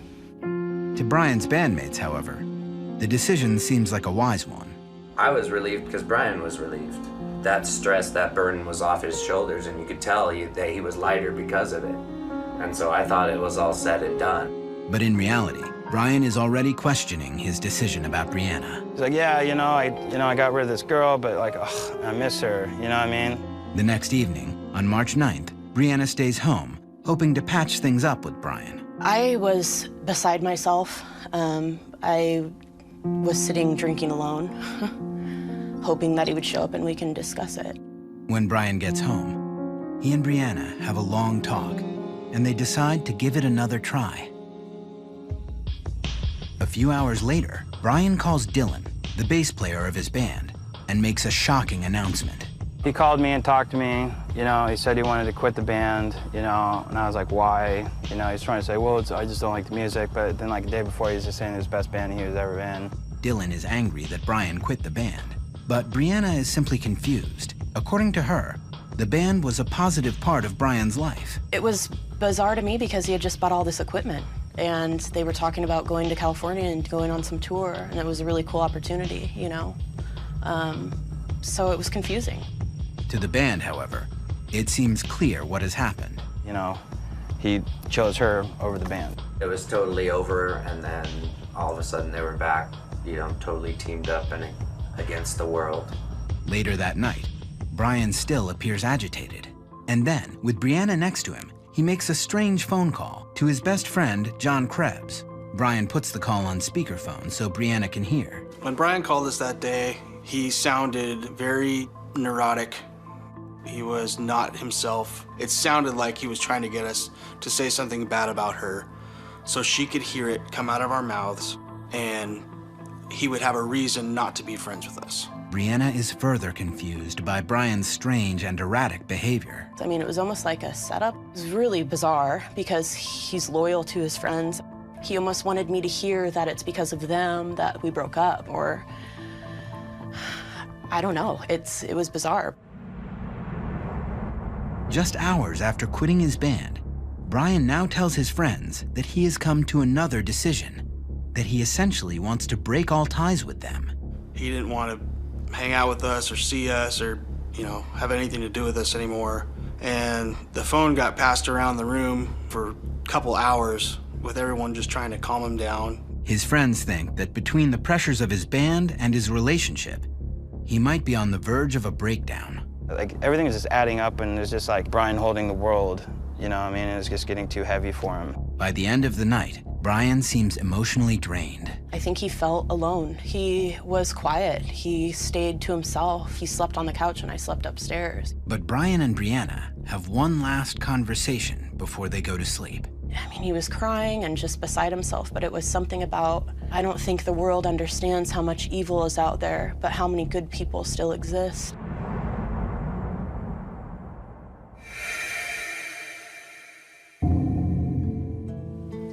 The next morning, Brianna feels hopeful that Brian's agitation may be subsiding. So the morning of March 10th, I came downstairs and I saw that he had already gone to work, and I felt good about that.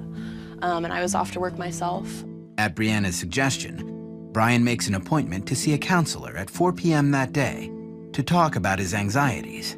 So I was at work, and I called him. He was still at work, and he expressed to me that he was nervous about this counseling appointment. And I said, you know, well, that's natural, and I'm proud of you for, you know, making this move in your life. I think it's going to be really positive. He thanked me for always being there for him. And I said, of course, I love you, you know. And that was it. He didn't say goodbye. Brianna doesn't know it, but this is the last time she will speak to Brian Barton before he disappears. Coming up, Brianna remembers an ominous conversation she had with Brian just a week earlier about a guardian angel. But she came to him and asked him to join the battle of good and evil. And I asked him, how would that happen? And he said I would have to die. Barton's band, called As Fate Would Have It, was about to play the biggest show of their career. Brian should have been savoring the moment, but instead, he unexpectedly quits the band. Now, he's gone to see a counselor at his fiancée Brianna's urging. I think he struggled with more things than we're aware of, and he just didn't show that vulnerability to anybody. At 5 p.m., right as his appointment is scheduled to end, Brianna calls Brian to see how things went. But he does not pick up. I called, and his phone just went to voicemail. Immediately concerned, Brianna leaves work early and heads home.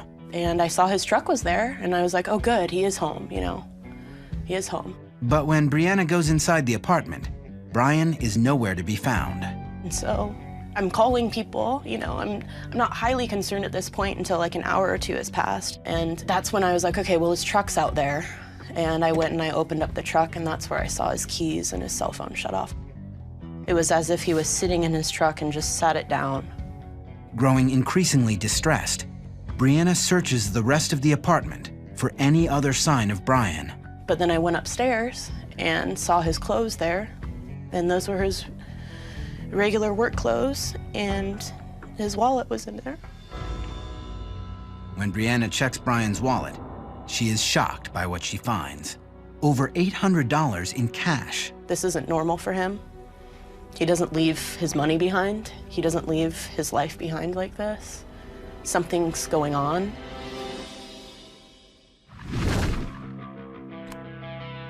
Meanwhile, Brian's band is busy rehearsing for the big show a week later. And like we were just jamming, trying to figure out like how we're gonna do this without Brian. Was Rusty gonna try to play guitar, or was I gonna play guitar? The band is also trying to reach Brian. We're gonna call him and like just try to talk him into doing the show. You know what I mean? Like, yo, come on, let's just put our differences aside. You know, we need to play the show. But their calls, like Brianna's, go straight to Brian's voicemail. We couldn't get a hold of him, and that was when Brianna called, freaking out, because she was all, you know, Brian's stuff is all here, he's not here, I don't know where he is, can't get a hold of him, he's gone. So me and Ryan took off and went up to Federal Way and went looking for him. We got some flashlights, went, you know, walked around the trails, drove around, you know. There's a lot of little trails in the woods that are out there. Back at the apartment, Brianna makes another disturbing discovery. After I saw the wallet, I then was on a rant to see, okay, is everything really here, you know? He wore glasses and then contacts, and so the contacts weren't missing, but he was struggling with sleep as I was, so we had a bottle of Tylenol PM, and that was missing. Brianna suddenly realizes what the missing bottle could mean. When I saw the missing bottle, I thought he'd set out to kill himself. She then remembers a disturbing conversation she had with Brian the week before. We were laying in bed one night, and he just told me that his angel came to him. And I asked him, I was like, oh, that's a weird dream. And he said, no, she came to me. And I said, okay, that scared me. She was very real to him. But she came to him and asked him to join the battle of good and evil. And I asked him, how would that happen? And he said I would have to die.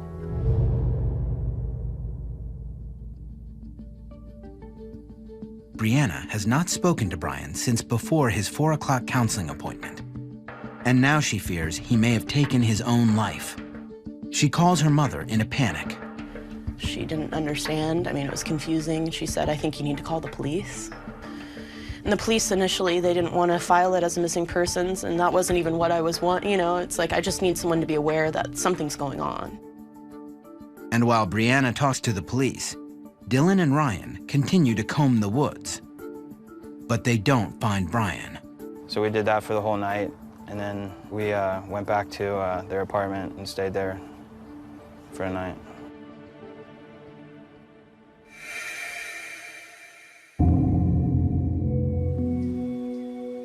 The next morning, there is still no sign of Brian, so Brianna calls Brian's parents to break the news. Brian's father, JB, gets the message from Brianna on their answering machine. I didn't know what to do. I called my wife and told her, and I said, we need to go ahead and find out what's going on. JB also calls the Federal Way Police to follow up on Brianna's original report. And they essentially said, you know, he can go missing if he wants. He's allowed to do that. Police tell the Bartons that they will look into the case and that all they can do for now is hope that Brian turns up. But back in Federal Way, Washington, Brian's friends are coming to their own conclusions.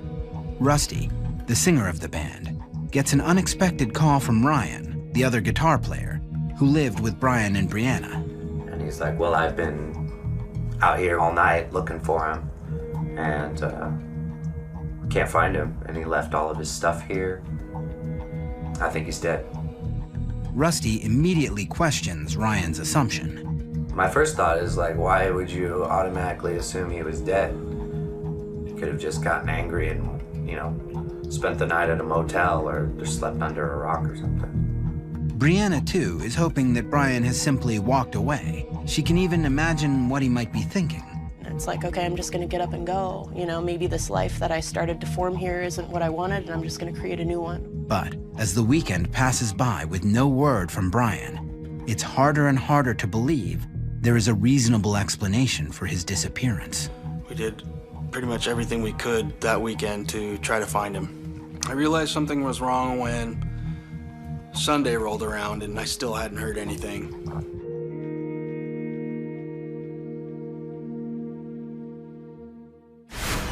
Coming up, with no sign of Brian, his friends grow suspicious of each other. I started to think that whatever happened that night, maybe some of my band members were involved in it, and that really freaked me out. 25-year-old Brian Barton has left behind all of his belongings and gone missing. Just before he disappeared, Brian had become extremely upset, breaking up with his fiancée Brianna and quitting his band. And now, his friends and family are left to wonder, did he take off or did he take his own life? He had definitely come to his boiling point with his life. Something had to give.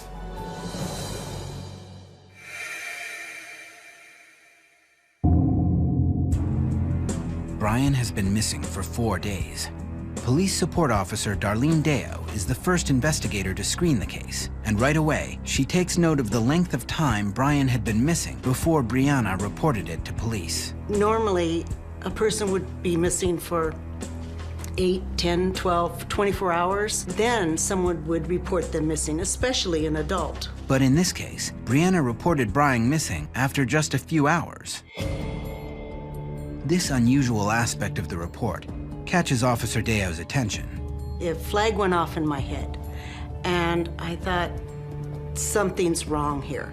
It just didn't seem to add up to me. It didn't seem like it was as straightforward as it could have been. Her first move is to contact Brianna, who fills her in on the details of Brian's disappearance.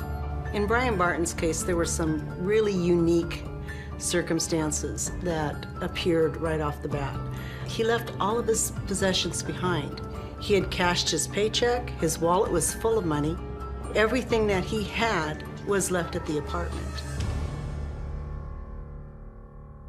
Officer Deo also calls the counselor Brian saw the day he disappeared. And she said that when Brian came in, he was depressed, little he was sad, he was upset. His relationship with his girlfriend was off and on. And he brought up to her that, you know, because he was adopted, maybe that's why he has trouble with relationships. But before Brian leaves the office, he apparently makes an ominous declaration to the counselor. Now I know what I have to do. That was the last thing he said to her. Now I know what I have to do. And he left. And who knows what that means? But as Officer Deo knows, it could simply mean walking away from his problems. According to friends, Brian often talked about leaving his life behind and becoming a drifter. He talked more and more about, like taking off and getting rid of it, of all of his problems. His favorite saying was, when time got hard, I'm just gonna go to Mexico and grow bananas, And he was a resourceful guy and I wouldn't put it past him. I have to admit there was, in my mind, I thought, well, maybe he isn't, missing forever. Maybe he has just wandered off.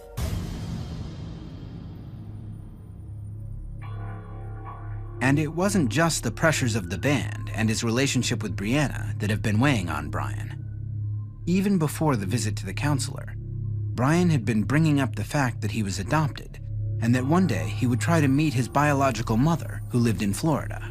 He was toying with the idea of, hey, if I decide to contact my, birth mother, would you go to Miami with me? And I said, of course, And that was just a month before, and battling kind of the confusion beyond not wanting to hurt his adopted family, but wanting to know who he was.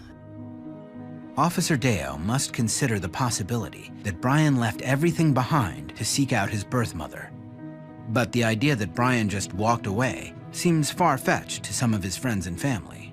Would he leave? Would he do that to his family? Would he do that to his friends? Would he not contact anybody? He needed people, he liked the people. I don't see how he could just drop everything. I don't think he could do that. And when Maureen checks with the National Adoption Registry, it appears that Brian has not contacted his biological mother, which seems to rule out that theory.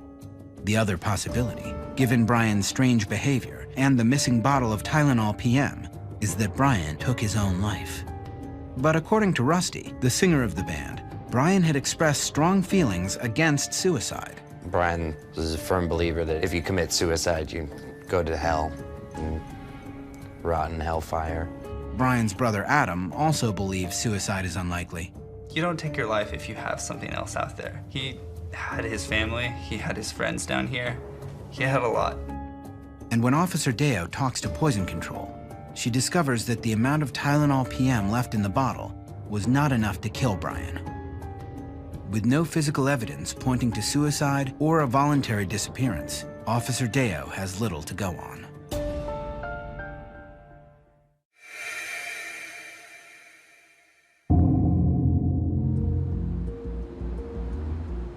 Brian Barton has now been missing for 10 days. His father, JB, and brother Adam have come to Seattle to help with the investigation. They begin by visiting Brian's apartment with Officer Deo. Immediately, Officer Deo senses that something is not right in the apartment. The environment in that apartment, in Brian's apartment that day, you could feel the tension. You could feel the electricity in there, and the vibe or the feelings in there was just, something happened there. Officer Deo begins scanning the room for clues. Does it look like there's been a struggle? Is there anything, maybe anything on the wall, a mark on the wall, maybe blood, maybe a hole in the wall, anything that would just, indicate anything that might have gone wrong? And then she notices something strange about the screen door, which is sitting off its tracks on the back porch. The aluminum frame was bent probably about a 30-degree angle. Suddenly, Officer Deo's investigation takes a turn. When I saw the screen door in that condition in Brian's apartment, I thought a struggle had ensued. Something had occurred in that apartment. Coming up, band members find themselves at the center of the investigation into Brian's disappearance. Went from Brian being missing to now like I'm a suspect for murder. It was very intense. Brian Barton's friends and family have been searching for him across the Seattle area for 10 days, but they haven't found a single sign of his whereabouts. Now, Officer Darlene Deo is visiting his apartment, and she thinks she may have stumbled on a major clue that might point to possible foul play. And I noticed the screen door was bent and off. It was sitting on the patio. And I asked the young people in the room, the band members, hey, what happened to the door? But according to Officer Deo, they can't offer a good answer. I don't know. I said, well, you guys live here. You don't know what happened to the door? I don't know. It was just like that, you know, when we got home.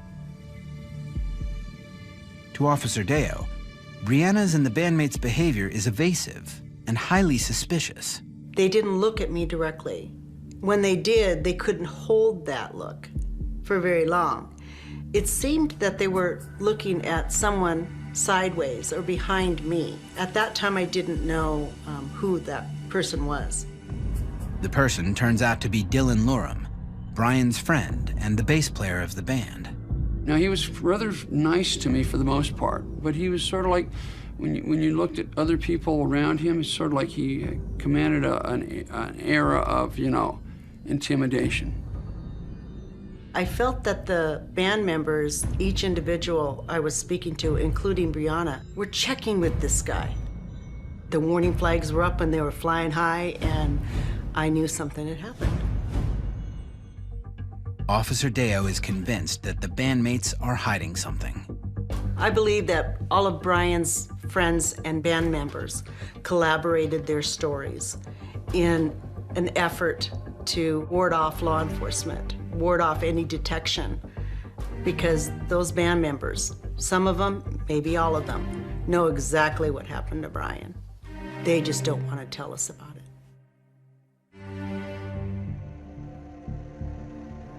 But at this point, the police still don't have much to go on. The broken screen door alone is not sufficient evidence to name anybody a suspect. And Brian's family is beginning to lose hope that he is still alive. I think for a long time I thought he would just come home. But then as things went on, I'm like, that, you know, he wouldn't do this. Something has happened to him.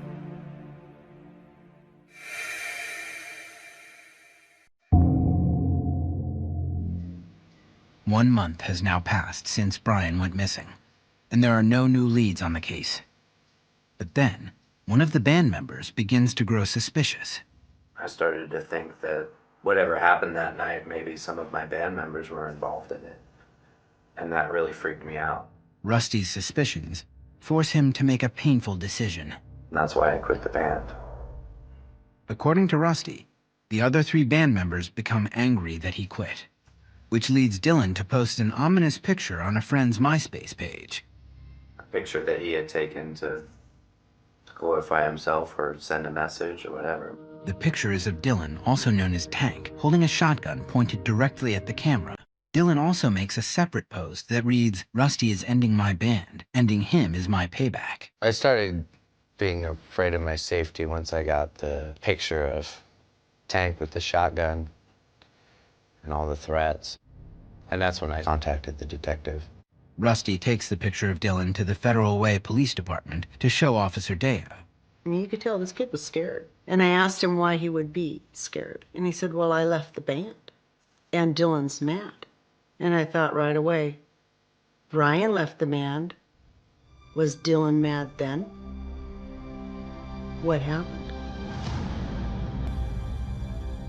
But according to Dylan, the picture was just a harmless prank. I mean, if I had really done something to Brian, would I just go and post up a picture like that the next day? It's absurd to me. Still, Dylan's MySpace post only increases Officer Deo's suspicions. Someone in that band knows what happened, and they don't want to share it. They don't want us to know. They don't want to suffer the consequences. But boy, Brian sure did, didn't he? But without any physical evidence, Officer Deo's hunches lead nowhere.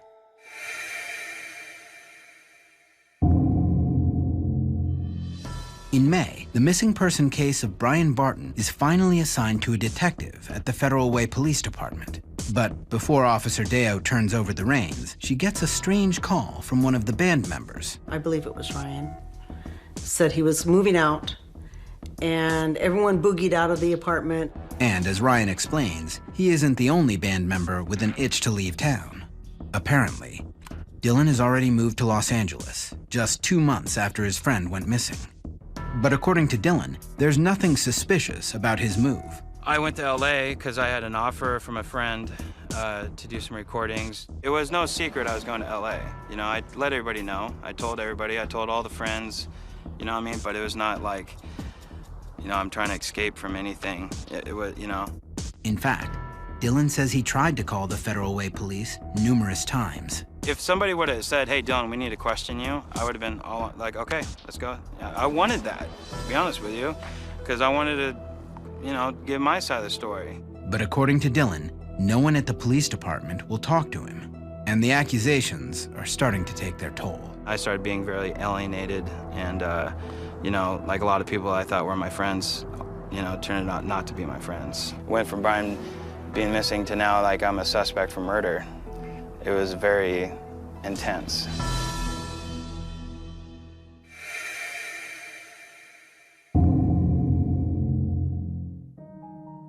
The detectives in charge of Brian's case are finally ready to ramp up the investigation, and they begin by bringing in potential suspects for questioning. In this case, we really didn't have a suspect. We had more persons of interest. Brianna and Ryan and Dylan, everyone seemed to point us in the direction of those three as knowing who or what may have happened to Brian.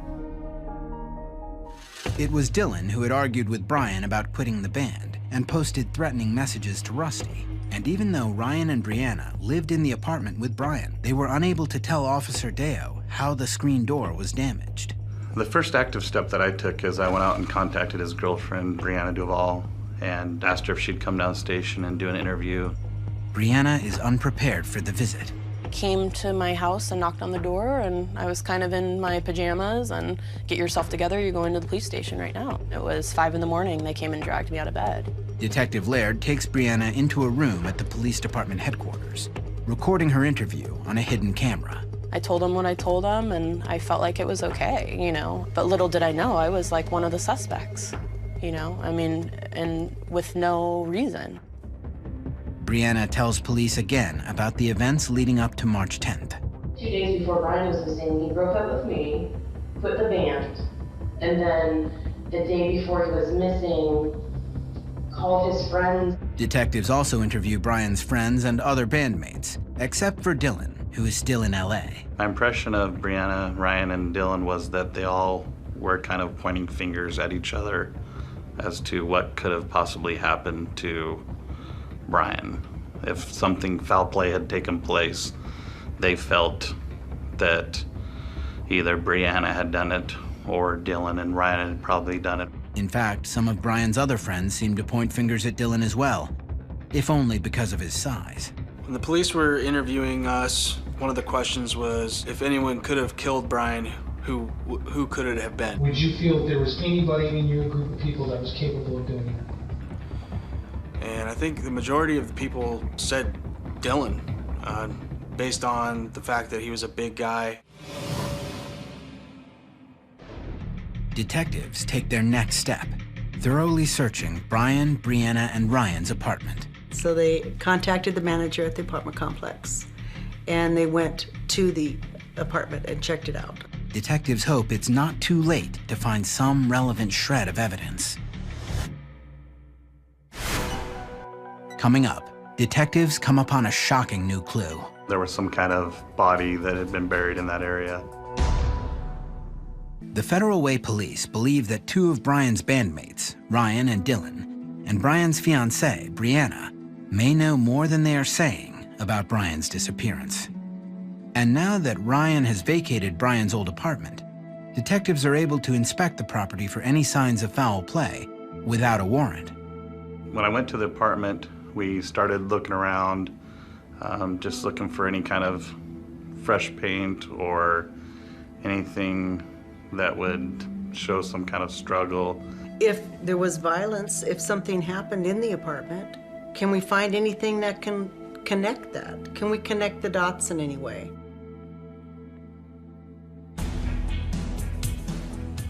But the apartment isn't the only place detectives are looking for clues. With more and more suspicion focusing on Dylan and Ryan, police decide to search Dylan's grandmother's property.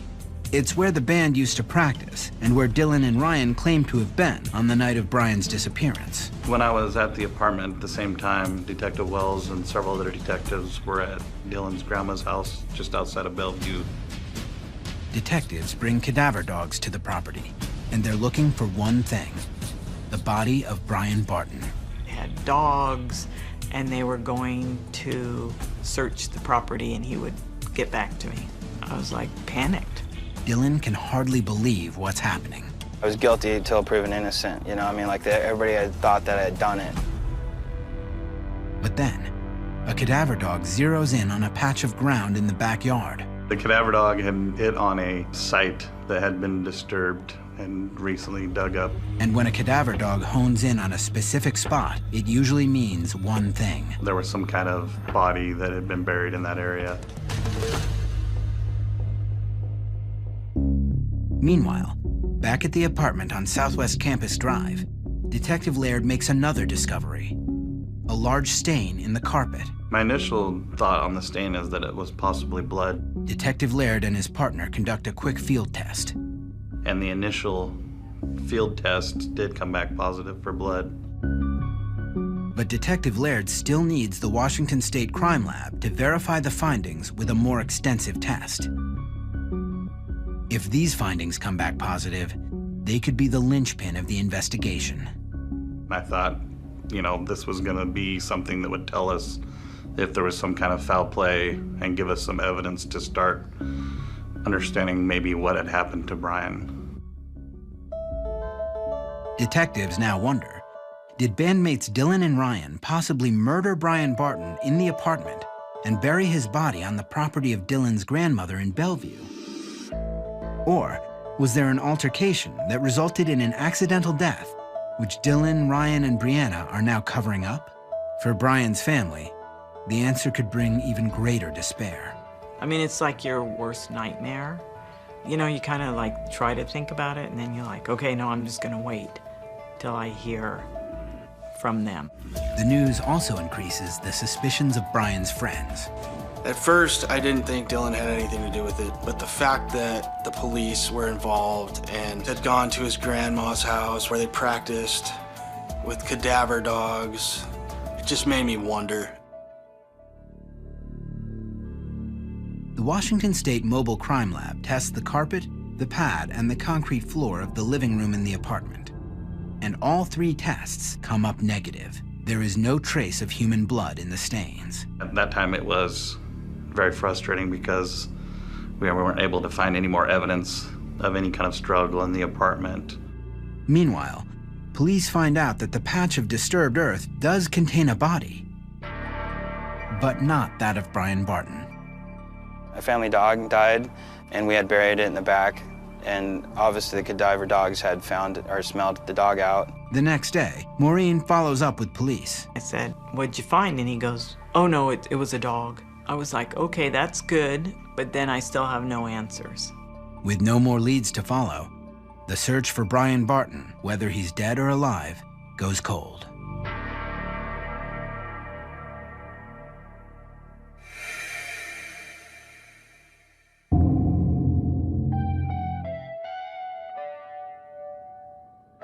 Two years go by, and still no one has heard from Brian. We don't know what happened. We just know we have our son missing, and it's just a tough life. I want to think that Brian just walked away. I want to think that he disappeared just to get away from everything, start over, jumping trains. He might be on the East Coast, Midwest, who knows. I want to think that. And then, in June of 2007, the Federal Way Police make a renewed attempt at finding the truth. They request voluntary polygraph tests from Dylan, Ryan, and Brianna. I was like, yeah, no worries, you know? Anytime they would have asked me to come in, I would have came in and talked to them. According to official police documents, all three passed the polygraph tests, and their names are cleared. At this time, Dylan Lorm's no longer a person of interest. Neither is Brianna Duval or Ryan Bruce.